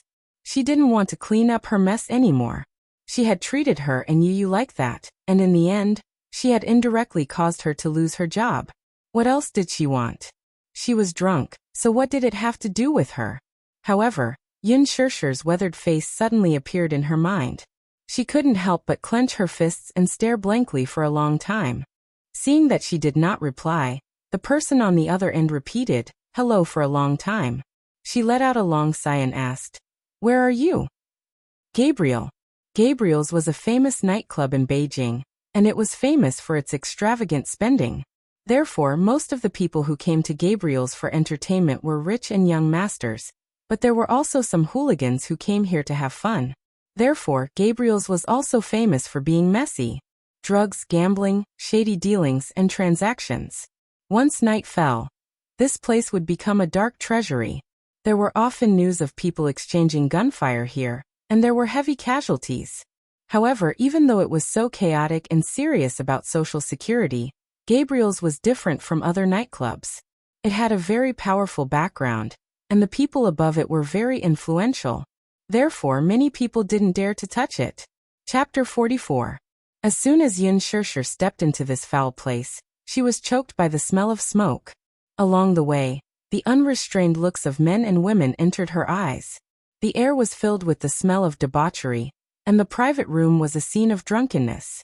Under the guidance of the waiter, she walked into the private room that the man mentioned. Just as she entered, Yin Shirshir smelled a strong smell of alcohol and smoke. The private room was filled with smoke, and the music was very loud. A few young men with the most popular hairstyles were drinking heartily. He looked around and saw Yin Na lying on the sofa in a drunken stupor, unconscious. When the few youths saw her, they all raised their heads and whistled loudly. Yo! She's really here. This chick is quite pretty. Her figure is not bad either. She looks much more attractive than those young ladies. Someone else chimed in. That's right. It's rare to see such a pure and innocent girl nowadays. I wonder what it's like to be in bed. It must be wonderful. The filthy words were unbearable to the ears. When Yin Shirshir heard those hooligan words, her heart trembled slightly. With a bang, the waiter behind her respectfully closed the door. She stood there awkwardly, unable to move her feet. To be honest, after that incident, she was extremely afraid of these hooligans and wanted to turn around and leave. A young man with a green dragon tattoo on his arm stood up and stepped over the table. He strode forward and grabbed her wrist. He smiled maliciously. You just arrived and you want to leave already? What about your sister? Yin Shirshir looked back hesitantly and glanced at Yin Na. She braced herself and said, I'll take her away. I'll leave now. You're leaving now? The young man grinned and frowned. Don't. How disappointing. Come and drink with us. The young man put his hand on her shoulder and introduced the men on the sofa to her one by one. Come, let me introduce you. This is the boss of our bar street, Brother Chong. The ones sitting next to him are Brother Leopard and Brother Hu. Yin Shirshir couldn't stand it anymore. She broke free from his grip and said, I didn't come here to drink. I'm here to bring Yin Na back. When the young man heard this, he sneered. You don't drink. All right then, let's do something else. His drooling gaze swept across her chest, and he reached out to touch her face. Yin Shirshir dodged in a panic. She was obviously frightened by his aggressive actions. She frowned and said coldly, What are you doing? What are you doing? Of course it's you. The young man tilted his head and said half-jokingly. Behind him, a man with a scar on his face shouted, What's that name? Yin Shirshir, right? Don't just stand there like a fool, come and sit down. Get the waiter to open a few more bottles of whiskey. Yin Shirshir shook her head and glanced hesitantly at Yin Na. I don't drink. I'm leaving. With that, she turned around and wanted to leave. The young man quickly grabbed her wrist and pulled hard, pulling her back. Yin Shirshir exclaimed and struggled, but how could she resist the young man's wrist strength? He glanced at her from head to toe and said disappointedly, Hey, don't be like this, okay? This little sister is young and doesn't know anything. As her elder sister, don't you know the rules? Yin Shirshir frowned. What do you mean? Chapter 45. The young man laughed, and someone behind him mocked loudly. Your sister doesn't know her place. She came to us to ask for drugs to play with when she has no money on her. She's been clinging to us every day. She owes us $200,000. $200,000. Yin Shirshir was stunned. She felt her head buzzing, and her eyes widened in disbelief. She thought that Yin Na was just being rebellious, which was why she often fooled around outside. However, she didn't think too much about it. She thought that she was just a hooligan, and that she would learn to behave sooner or later. However, she didn't expect her to be so fierce that she even dared to play with drugs. She even owed these people $200,000. $200,000. Even if she sold her father's apartment, she might not be able to repay this debt. She was stunned on the spot, and her body was as stiff as a rock. The young man beside her muttered, Playing with drugs when you have no money. How boring. Tell me, how are we going to get this money? Do we have to go and get it from you personally? The person called Brother Chong had a cigarette in his mouth. He was having fun with a sexy woman in his arms. He put out the cigarette and said with a smile, "The younger sister can't afford it, but the older sister should have money, right?" Yin Shishi's eyes dimmed. "I don't have money." She couldn't even afford $20,000 or $2,000, let alone $200,000. The young man glared at her in disappointment. "No money. Brother Chong, this woman said she has no money." $200,000 isn't a small sum. Brother Chong heard this and smiled obscenely. "You don't have money? If you don't have money, you can pay me back with other things." The young man immediately understood. He lowered his head and looked at her lecherously. He was very satisfied with her delicate face. "Look at how pretty you are. Playing with Brother Chong for a few days will be enough to make up for it. Young lady, you should be happy. If it were those women outside, we would really look down on them." "No." Yin Shishi refused immediately. The young man was so angry that he laughed. He patted her cheek gently and pointed at Brother Chong. "Hey, don't be ungrateful. Do you know who this is? He's the boss of a bar street in the capital. How dare you refuse him? You're courting death." He practically forced her onto the sofa. Chang'e hugged her and pulled her over. He poured a glass of whiskey with one hand, wiped the white powder on the rim of the glass with his fingertips, and handed the glass to her. The wine splattered all over the table. "Drink this wine." Yin Shishi looked at the swaying wine in the cup, and her breathing gradually quickened. I don't know how to drink. Not to mention whiskey, she couldn't even touch beer. Her body was allergic to alcohol, and she would get drunk with one sip. Not to mention a glass, even a sip would make her unable to leave this place. Brother Chong clicked his tongue and frowned. "What? Are you not going to give me face? I really can't drink." Yin Shishi clenched her fists tightly. She didn't know what to do. You refuse a toast only to drink a forfeit. When Brother Chong saw that she wasn't going to budge, he raised his head and gave the young man beside him a look. The latter understood. He stepped forward and clasped her jaw, forcing her to open her mouth. He forced the glass of whiskey into her mouth. Large mouthfuls of whiskey rushed into her nose and throat, accompanied by a strong smell of alcohol. At that moment, she felt suffocated and was caught unprepared. She choked a few times, and the burning alcohol slid down her throat. It was so strong that her face immediately turned red, and it was so spicy that tears flowed out. She didn't know where she got the strength, but Yin Shishi pushed the young man away. The wine glass fell to the ground and shattered into pieces. Chapter 46. With an unknown strength, Yin Shishi pushed the young man away, and the wine glass fell to the ground and shattered into pieces. She clutched her throat desperately, bent over, and coughed nonstop. After vomiting a few times, she felt a burning sensation in her stomach, as if a raging fire was burning. Pure whiskey, full of strength, with plenty of aftertaste. She had only drunk half a glass, and in the blink of an eye, she felt a little dizzy. She was dizzy, and the world was upside down. Her head was so dizzy that she could barely tell the direction, and her consciousness was gradually fading. Yin Shishi wanted to stand up, but her body was swaying left and right. Her whole body was weak, and her limbs were numb. Just as she stood up, she fell back onto the sofa. Immediately after, there was a burning sensation in her lower abdomen, as if the fire in her body was burning more vigorously. Yin Shishi held onto the table, sweating profusely. No wonder she got drunk so quickly and so fiercely. There was something else in the glass besides alcohol. Brother Chong grinned, revealing his dark yellow teeth. He smiled and sighed. "This passion-hunting powder is really good stuff. Hee. This is a must. How can something that I got be bad?" The young man smiled maliciously, then looked at Yin Shishi's pained expression, and his heart itched. "Brother Chong, if you're tired of this girl, can you let us play with her for a few days?" TSK, this woman really has a face that brings disaster, hee. "You like her?" Brother Chong smiled. "Sure, when I'm tired of her, I'll give this woman to you." The few of them nodded and smiled respectfully. "Thank you, Brother Chong." "Brother Chong, I've already reserved a private room for you. Hee, the presidential suite." On the sofa, Yin Na opened her eyes and sat up. Where did the drunkenness come from? Her eyes were clear and bright. She glanced at Yun Shirshir, who had already lost her mind, and her lips curled into a sneer. Brother Chong, are you satisfied now? How is she? I didn't lie to you, did I? Look, is she worth what I owe you? Yun Na sat over and said with a sweet smile, this sister of mine is very pure. Unlike those seductive women who sat on the stage, their bodies were also very clean.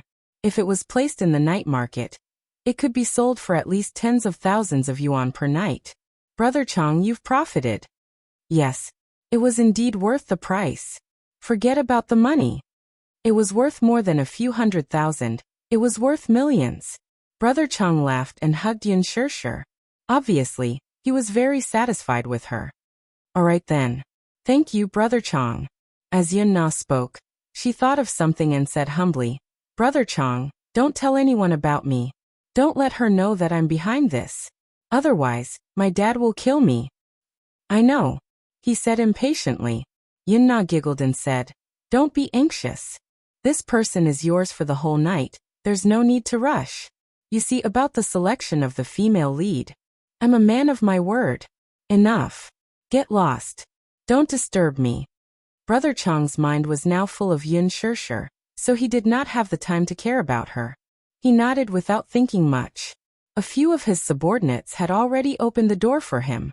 He half-hugged Yun Shirshir and left the private room. Suddenly, a strong wind blew outside the window. The wind rattled the windows. Yu woke up from a nightmare. She sat up in bed and looked to the side. Mommy was gone. Mommy. Chapter 47. At the 6-star Crown Hotel. The presidential suite was decorated luxuriously. It was stylish, elegant, and luxurious. At the table, Mu Yaja looked at the ugly faces of the hypocritical politeness with an expressionless face. He could not help but feel annoyed.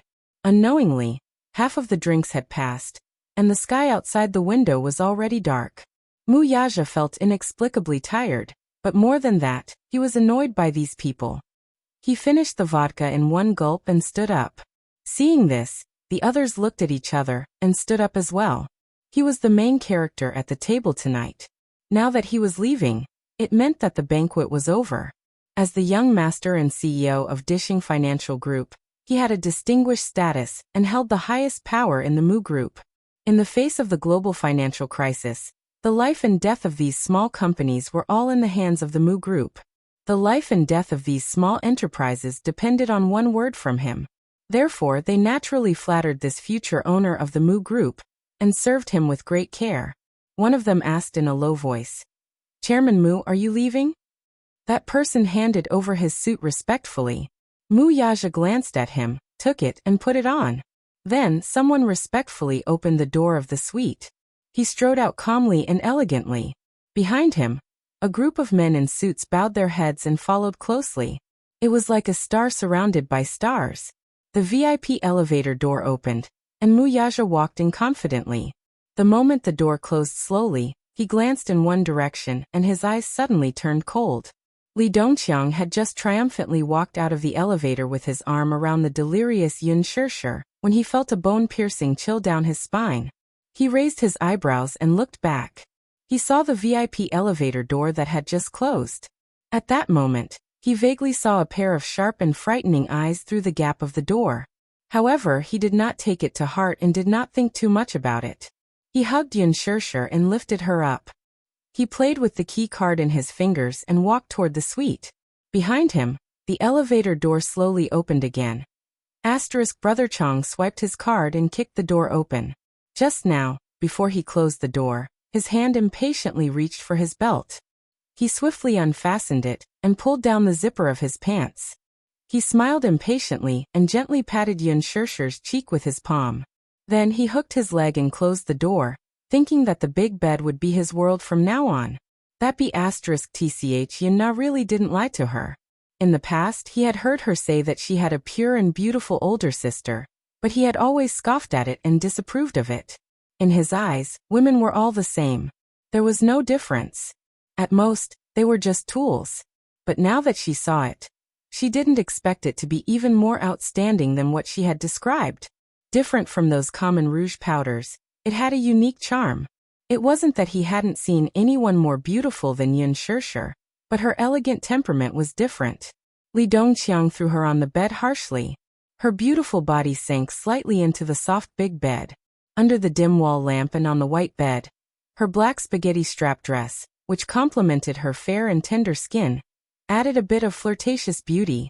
Her messy black hair was draped over her shoulders, and the scenery in front of her chest was faintly discernible. The beauty that came into view was really enough to make one's blood boil. Chapter 48. Yun Shirshir regained some consciousness. She felt her stomach turn upside down and curled up in discomfort. Her small hands struggled to tear off the clothes on her body. The unfamiliar heat in her body made her want to immediately remove all the covers on her body. She completely lost her reason and the ability to think. She didn't know where she was. She only felt that she was in an abyss of suffering. Her lower abdomen was hot and dry, and her body felt an inexplicable chill.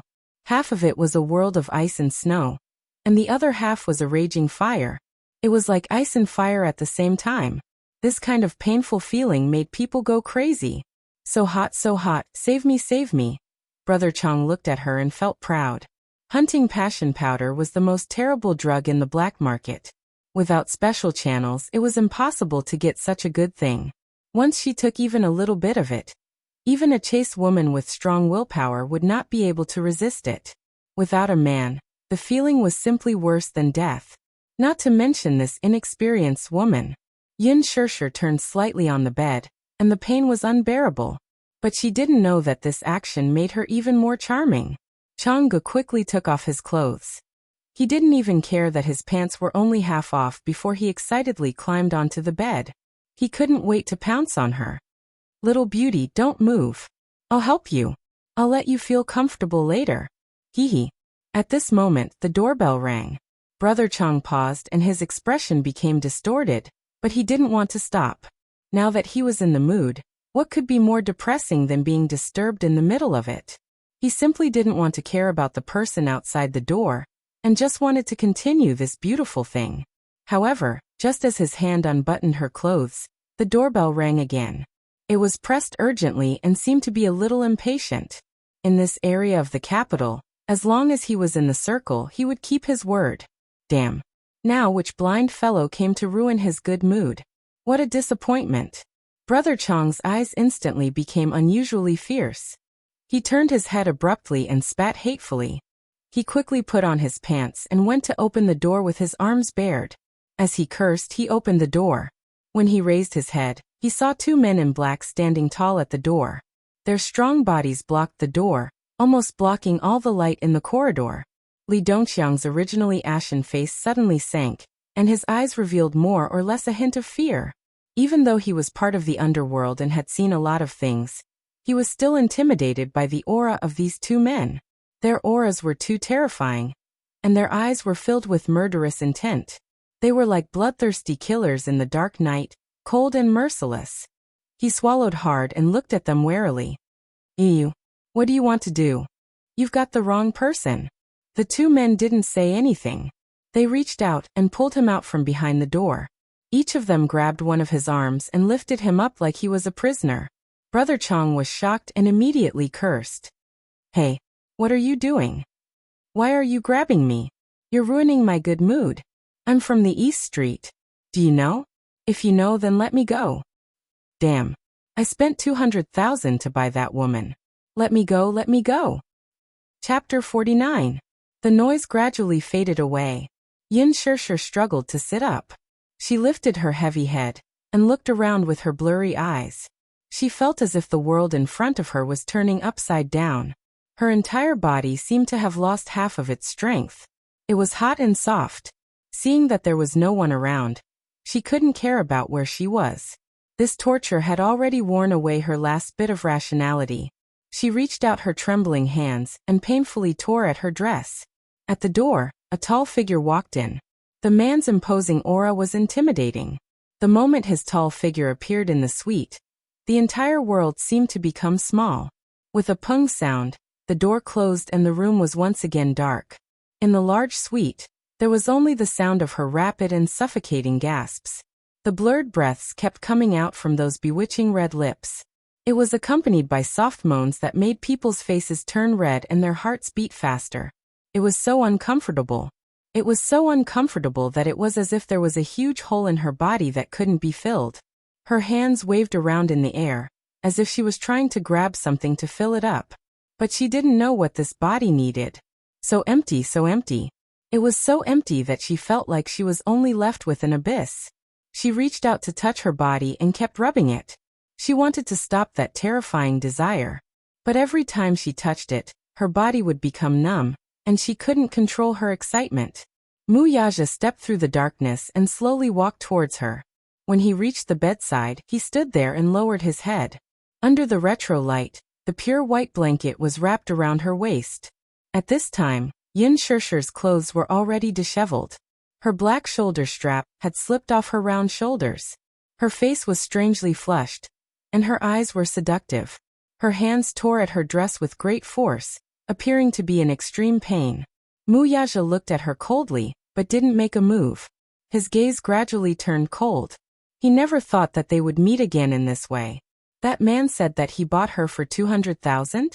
What could it be that the remuneration he paid 6 years ago was far from enough? So much so that she didn't hesitate to sell her body for this kind of thing? Or was it that she had been like this for the past few years? And he was just the beginning of her using his body? Since then, how many people had touched her body? Wuxia's lips curled up in mockery. His clear and cold eyes contained a bone-piercing coldness and a hint of disgust.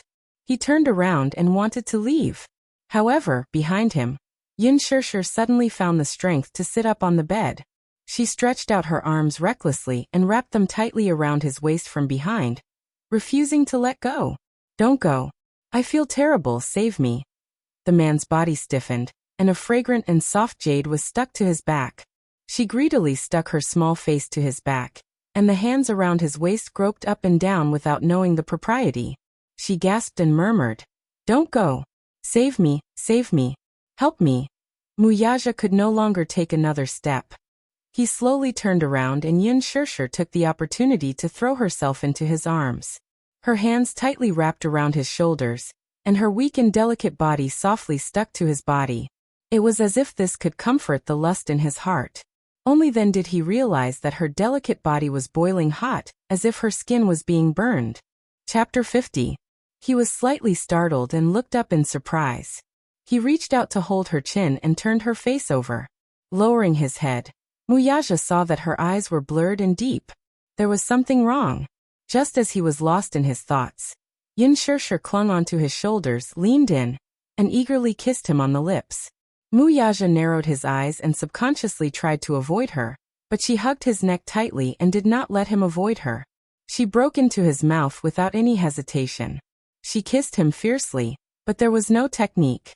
She was extremely inexperienced and even clumsy, and she was a little desperate. Just by relying on the raging desire in her body, she ravaged his cold thin lips as if she was possessed. Her teeth nibbled on his lips, and the tip of her tongue invaded his lips and teased him randomly. Her hot breath burned his breath. Even so, this kiss, which had no skill to speak of, still teased his body to the point where it was hard to endure. Yin Shishir kissed him crazily. Her kiss slid all the way down to his moving Adam's apple. The tip of her tongue hooked and gently bit him. Wuxia's body suddenly stiffened, and a dangerous look faintly appeared in his eyes. But she was completely undecided. Her empty body was uncomfortably hot. After a series of movements, her shoulder straps completely slipped off. Her dress slid down to her waist as the two bodies kept rubbing against each other. That smooth and delicate body was suddenly exposed to the air. The breathtaking beauty caused his body to rapidly grow hot and dry. Wuxia looked down at the woman in his arms who was causing trouble. She did not seem to realize what she was doing at all. He always had good self-control, and could even get married without touching a woman for 3 years. But now he could not stand her instigation. "Save me, save me." The drug in her body was forcing her to seek more. Yin Shishir opened her empty eyes. While he was in a daze, she anxiously reached out to buckle his belt and carelessly unbuckled it. Driven by her primitive instincts, she seemed to have forgotten herself. The man's sexy face was now covered in cold sweat, but he was trying to restrain the fire in his heart. His body had such a strong reaction to her. For more than 10 years, there was no lack of beautiful or enchanting women by his side. However, he was cold. No matter how the other women teased him, he did not feel anything. What he didn't know was that a man's body had a memory. Once he had tasted the beauty of the world, he would never be able to forget it. He didn't know what kind of magic was hidden in this woman's body, but she had the ability to make him crave for more. Yin Shishir's trembling little hands were messing around in his arms, her movements rough and clumsy. She frowned slightly and followed her instincts, but in the end, she did not get the main point. Mu Yaja's throat tightened, and a numb feeling swept across his waist like an electric shock. This woman was deliberately forcing him to lose control. Hot. So hot. Help me, help me. Not knowing how to proceed, she kissed his thin lips with trembling hands, seeking his help. Hurry up and save me. Can you save me? It's so uncomfortable. Yin Shishir straightened her body, her fair and beautiful arms slowly circling around his waist. Her breath, which smelled like orchids, brushed against his lips and completely destroyed his last bit of rationality. Mu Yaja raised his hand, and his 5 fingers suddenly threaded through her hair. His palm clasped the back of her neck, and her whole body was heavily pressed against him. He bit her lips fiercely, and his cold eyes focused on her face. Remember, this is what you said. Chapter 51. Yin Shishir subconsciously followed her primitive instincts. Her hands tightly held onto his shoulders, as if she wanted to merge into each other's flesh and blood. The two of them intimately snuggled together without any gap between them, heavily pressing her against the cold wall. Yin Shishir couldn't help but gasp in pain. Mu Yaja lowered his head and kissed her lips, the tip of his tongue entering. At this moment, he couldn't help but sigh at the Creator's holiness and wisdom. The man he created was sexy and firm, while the woman was soft and charming. The perfect match between a man and a woman appeared at this moment. Mu Yaja tightly pinched her cheeks, as if to let her feel it. He purposely used force without any gentleness. He wanted her to wake up a bit. It would be best if she completely woke up, so that she could see who he was in front of her, and then see how he took her. He hated this woman, hated her frivolity. If he didn't appear in time, what would have happened in this room tonight? If the person in front of her wasn't him, then would her charm blossom for another man? Thinking about it, he couldn't suppress his anger. Hugging her soft waist, he bit down on her lips with even more force. She was no longer a young girl who had just experienced sex, and she was no longer the undeveloped body from 6 years ago. After the breastfeeding period, her figure had already developed. His roughness caused Yin Shishir to be in pain. She couldn't help but let out a moan. She was almost out of breath from this fierce attack. Her small hands tightly hugged his neck. Forgetting herself, her small tongue licked his earlobe. Her coquettish gasps were close to his ear, and he almost couldn't control himself. This damned woman. She was simply a demonized butterfly spirit, just like the evil concubines of ancient times who brought disaster to the country. His movements became more and more rough. Yin Shishir was in so much pain that she kept gasping. She subconsciously pushed his shoulders and softly said, "Don't. It hurts. It hurts." "What? Isn't this what you want?" Mu Yaja sneered, but he was even more presumptuous. His strength didn't decrease at all, and he lifted her skirt with one hand. Pain. However, this intense pain was suppressed by the raging flames in his body. His body was unable to stop an indescribable restlessness from growing. Yin Shishir helplessly hugged him even tighter. She was panting, and her watery eyes were misty. It was a mess that could not be any worse. It was so chaotic that she couldn't see anything clearly. She could only follow her instincts and keep asking. Lost in love, he held her firmly, but held back. He was not in a hurry to enter, as if he wanted to tease her. Grabbing her chin with one hand, he bit her lips fiercely and smiled wickedly. "If you want it, come in yourself." The two of them pressed against each other intimately. The unparalleled sensory stimulation made her lose everything and even forget who she was. Her breathing quickened, and her mind was in a mess. Following her instincts, she tightly held onto his shoulders and slowly lowered her body, until he was completely contained. As if the emptiness was filled, the sudden pleasure surged like waves. She couldn't help but raise her head and gasp for breath. There was a moment of clarity, but she sank into it again. Her body recovered very well. She hadn't been touched by anyone for 6 years. Everything was unbelievably beautiful. Under the influence of the drug, everything was spinning. Muyaja's throat tightened. In the midst of the numbness and entanglement, fine cold sweat moistened his thick black eyelashes. It was a perfect fusion. Both of them were extremely sensitive. Chapter 52. The two bodies were entangled together. Soon, both of them were drenched in sweat. Their bodies were already wet. That kind of suffocating feeling was as if the two of them were closely intertwined, as if they were going to blend into each other's bones and blood. It was as if it was extremely dazzling and carefree. Following that, there was an indescribable feeling of pleasure and passion. In the midst of passion, Yin Shirshir climbed over his shoulders, grabbed his broad palm and intertwined her fingers with his. She then pulled his hand to her burning hot cheeks.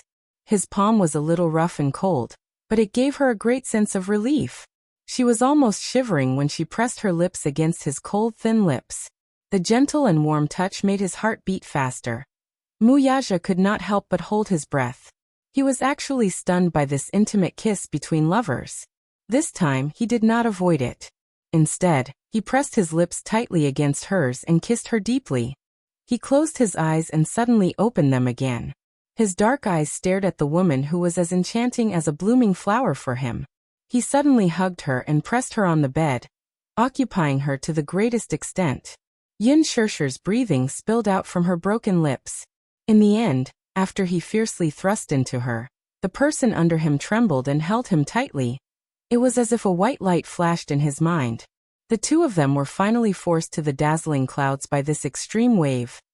It had to be said that the passion-hunting powder's effect was really fierce. Muyaja pressed her down and wantonly wanted her for 3 more times. Only then did the effect of the drug dissipate. When he regained his senses from the lingering charm of passion, the sky was already bright. The person in his arms had dissipated the effect of the drug. She was so tired that she fell asleep. Her 2 arms were tightly wrapped around his waist. She was weak and helpless. Both of them were wet and sticky. Her half-wet hair was stuck to his chest, and there were some traces of itchiness. Looking at her body, there were ambiguous kiss marks all over her body, as well as the bruises left by him. Every mark was a testimony to the crazy battle that lasted the entire night.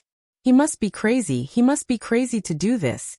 They had been engaged for 3 years, and he had always had outstanding self-control. He had never even touched a woman, but he had lost control over this woman again and again. He was obviously conflicted because he never had any self-control when it came to this woman. More importantly, she was Xiao Yichen's biological mother. Muyaja lowered his eyes and his gaze fell on her petite figure. She was so thin and weak that it was pitiful. His large palm gently covered her face. Her face was not even as big as his palm. He wondered what kind of life she had been living for the past 6 years. What kind of life trajectory was it? Back then, that sky-high amount of remuneration was almost the lifetime income of an ordinary person. She should be able to live a complete life, right? However, she was even thinner than 6 years ago. Her face was pale and weak, and her waist was so delicate that it seemed as if he could grasp it with one hand. Had she finished her studies in the past 6 years? Do you have a good job? Does he have a stable family? Or perhaps she would get married? When he thought of this, his heart almost couldn't control itself. His heart suddenly skipped a beat. And for some unknown reason, a strange feeling arose in his heart. Was she married? Damn it, he was actually very concerned about this question. When he thought of this delicious woman, if other people were to touch even an inch of her, a flame ignited in his heart. Chapter 53. Yin Shirshir, who was in a deep sleep, had no idea that the man beside her, who was holding her in his arms, was staring at her sleeping face with a knot in his heart. He sighed helplessly. He looked at the bruises all over her body and decided to wash up with her. He got up, carried her into the bathroom, and cleaned her up. For more than 20 years, he had always been the king in the limelight. He was born with a silver spoon in his mouth, and lived a life of luxury. He had always been very particular, and had never served anyone. Even his most beloved son was left to the nanny to take care of. He had never taken care of anything other than material things. As a result, his movements were extremely clumsy and he hurt her a few times. Even in her sleep, she still groaned in dissatisfaction like a weak kitten. It also seemed like she was acting coquettishly to him, making a silent complaint. Women were all delicate, and she was no exception. Which woman didn't yearn to be doted on and protected in the palm of his hand? However, in her bumpy life, no man had ever truly doted on her. Seeing her frown slightly, he actually didn't notice that his heart had softened. Even his movements couldn't help but become gentler. In the meantime, he called for room service and ordered the servants to change the crumpled sheets. If Yin Shirshir was awake at this moment and saw the bedsheets that had been through war, she would be so embarrassed that she wouldn't be able to lift her head. When Muyaja carried her out of the bathroom, the bed was already clean and new. He carried her to the bed. The person in his arms was lying on his chest, sleeping soundly. In the morning, his assistant had sent the clothes over in advance. At the same time, he had also sent a woman's dress. Naturally, it was also expensive. There was a board meeting in the morning, so he didn't plan to stay any longer. After changing into an expensive suit, he was once again the elite of Empire, the business tycoon of Dishing Financial Group. After a night of sexual intercourse, there was not the slightest trace of exhaustion on his body. Muyaja turned to leave, but he heard a piercing ringtone. He looked back coldly. He wanted to ignore her, but he heard a ringtone coming from the pocket of her clothes on the sofa. It was ringing nonstop. The person on the bed seemed to be disturbed by the sound. She turned around and frowned. It was obvious that the loud ringing had alarmed her. He frowned coldly and strode over. He took out his phone from his pocket and hung up without hesitation. A missed call notification popped up on the screen. The man lowered his head and looked at the missed call with the name Yu. Muyaja slowly raised his brows. This name clearly sounded like a child's nickname. A strange feeling surfaced in his heart. Could it be that she already had a child? On Yu's 5th birthday, Yin Shirshir bought a children's phone for Yu. It was thin and light with simple functions. In addition to sending and receiving messages, it also had a one-button alarm function. This was so that Yu could contact her immediately in an emergency. At that time, such a phone wasn't cheap. She had bought it so that it could be of use when the child was in danger. She had always been very willing to pour her heart and soul into the child. Muyaja was still in the midst of his surprise when his phone rang again.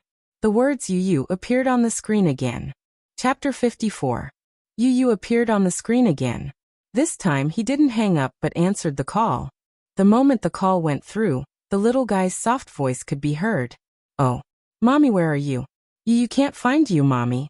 He seemed to have just woken up as his voice was hazy and childish. "Mommy?" Muyaja raised his eyebrows. This woman really had a child? Could it be that she was already married and had a child? It didn't seem like it. If she was married, why would she go to such places alone in the middle of the night? And a man from the triads had spent $200,000 on her for a night? Ridiculous. "Mommy? Mommy, are you there?" Seeing that there was no sound, little Munchkin was a little scared and his voice was filled with danger. "Mommy, where are you? Hurry and answer Yu." Muyaja frowned and looked at the woman who was sleeping soundly on the bed. He said lightly, "Your mommy is with me." His deep and cold voice was mature and had the aura of a king, but it scared Yu. The little guy asked in a cautious voice, "Who are you? Are you a bad person?" Being alert was a child's trait. Muyaja pondered for a moment and held his forehead helplessly. "I am." He didn't know how to answer at that moment. He couldn't say for sure. Who was he to her? Was he her employer? That was 6 years ago. He was no longer her employer now. He sneered again. Was he her sugar daddy now? "Why is Mommy with you?" the little guy asked anxiously. "Your mommy is busy." He gave a perfunctory answer. Obviously, he didn't want to waste too much time with this little guy. Really? It was a lame lie, but the little guy unexpectedly believed it. His tone instantly became cautious. "Then did I disturb Mommy's work?" She subconsciously associated, "I'm busy with work." What a naive child. "No." Muyaja's tone was gentle. He didn't know why, but he couldn't be as cold as usual when facing this child. Mommy, you've worked so hard. Uncle, don't let her work the night shift anymore. Yu is scared when she doesn't see Mommy in the middle of the night. Yu's soft and cute voice reminded him of Mui-chen. It was the same situation when she acted coquettishly towards him. It was as beautiful as the sound of nature. Could it be that all her children had inherited her beautiful voice? When she acted coquettishly, she whined like a kitten. Night shift. The night shift that Yu mentioned sounded extremely grating to Muyaja. It turned out that what happened last night was not an accident. She must have frequented those kinds of places, like a butterfly spirit, like those filthy women, mingling with many sugar daddies. What a slut! She looked pure and clean, but deep down, she was just as vulgar.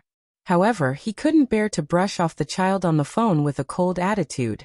He only said indifferently, I understand. Next time, I won't let your mommy work the night shift. Does Uncle have the final say in the company? Yes. Yu suddenly laughed and said, then Uncle must be the boss. Since Mommy works so hard, can Uncle give her a raise? Then he can give her a full service bonus at the end of the year, some consolation gifts on Women's Day, and some bonuses on Mother's Day. As a boss, you must be generous so that your employees will work hard for you. Chapter 55. What a clever boy. Muyaja didn't know whether to laugh or cry. This child was actually a clever one. Okay, I'll give you a raise. Coaxing a child was a piece of cake. Just like how he coaxed Xiaoyi-chen, he easily dismissed the little boy. Before hanging up the phone, the little boy didn't forget to take care of him seriously like an adult. Uncle, please take care of Mommy. Thank you. After hanging up the phone, Yu stared at the phone in his hand. His eyes suddenly darkened. Yin Shirshir didn't return home the whole night, and the little boy didn't sleep well either. He couldn't see her in the morning, so he was worried. He lied to the teacher that he wasn't feeling well, and asked for sick leave. The teacher happily agreed. In kindergarten, he didn't act like he did in front of Yin Shirshir. He was almost a genius with high EQ and IQ. Even the teacher was extremely surprised. What was even more amazing was that this child was not only gifted, but also mature and steady at such a young age.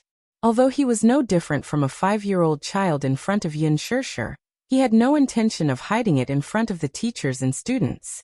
While the other children were still struggling to count to 10, he had already solved advanced mathematics questions that even the top high school students couldn't solve. Although it was unbelievable, it was the truth. In fact, although he wasn't even 7 years old, he was already a member of Mensa International. This international organization gathered almost all the geniuses in the world. It was known as the world's top IQ club, and high IQ was the only requirement to join. In the organization, Yu was the youngest, but he had the highest IQ. There were even more shocking secrets hidden behind him.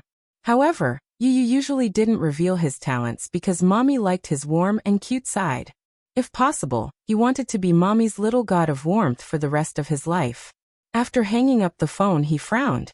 Obviously, he felt that this matter wasn't that simple. This man's identity was very suspicious. After hanging up the phone, Muyaja lowered his head and looked at the outdated phone. Without looking at it, he removed the card and threw it into the trash can. He turned around, opened the door, and left. What he didn't know was that he didn't return that night, and the Mu residence was brightly lit. For the whole night, Mu Wanru waited for Muyaja to come home. But this time, she waited until dawn, but he was nowhere to be seen. At this moment, Mu Wanru was sitting in the dining room. The atmosphere was heavy. She was so angry that she wanted to smash something. The servants behind her were all trembling with fear, afraid that they would be implicated. Muyaja's concept of time was very fixed. It was already dark. No matter how big the case was, he would still go home to handle it. Only because, every night, she would accompany Xiaoyi-chen to have dinner, study with him, and do his homework. This was something that could not be changed. Last night, he missed the appointment for the first time. Xiaoyi-chen sulked the entire night. He did not do his homework or eat dinner. He was already used to Muyaja's company. Now that he wasn't around, he wasn't in the mood. Even when he went to school in the morning, he was still sullen. As for Muyaja, even if they were never husband and wife, he would at least go home on time to accompany Xiaoyi-chen. What was so important last night that it was even more important than accompanying Xiaoyichen? Mu Wanru's heart was twisted. In a moment of anger, she threw the glass of milk beside her to the ground. The glass shattered and scratched a servant's face.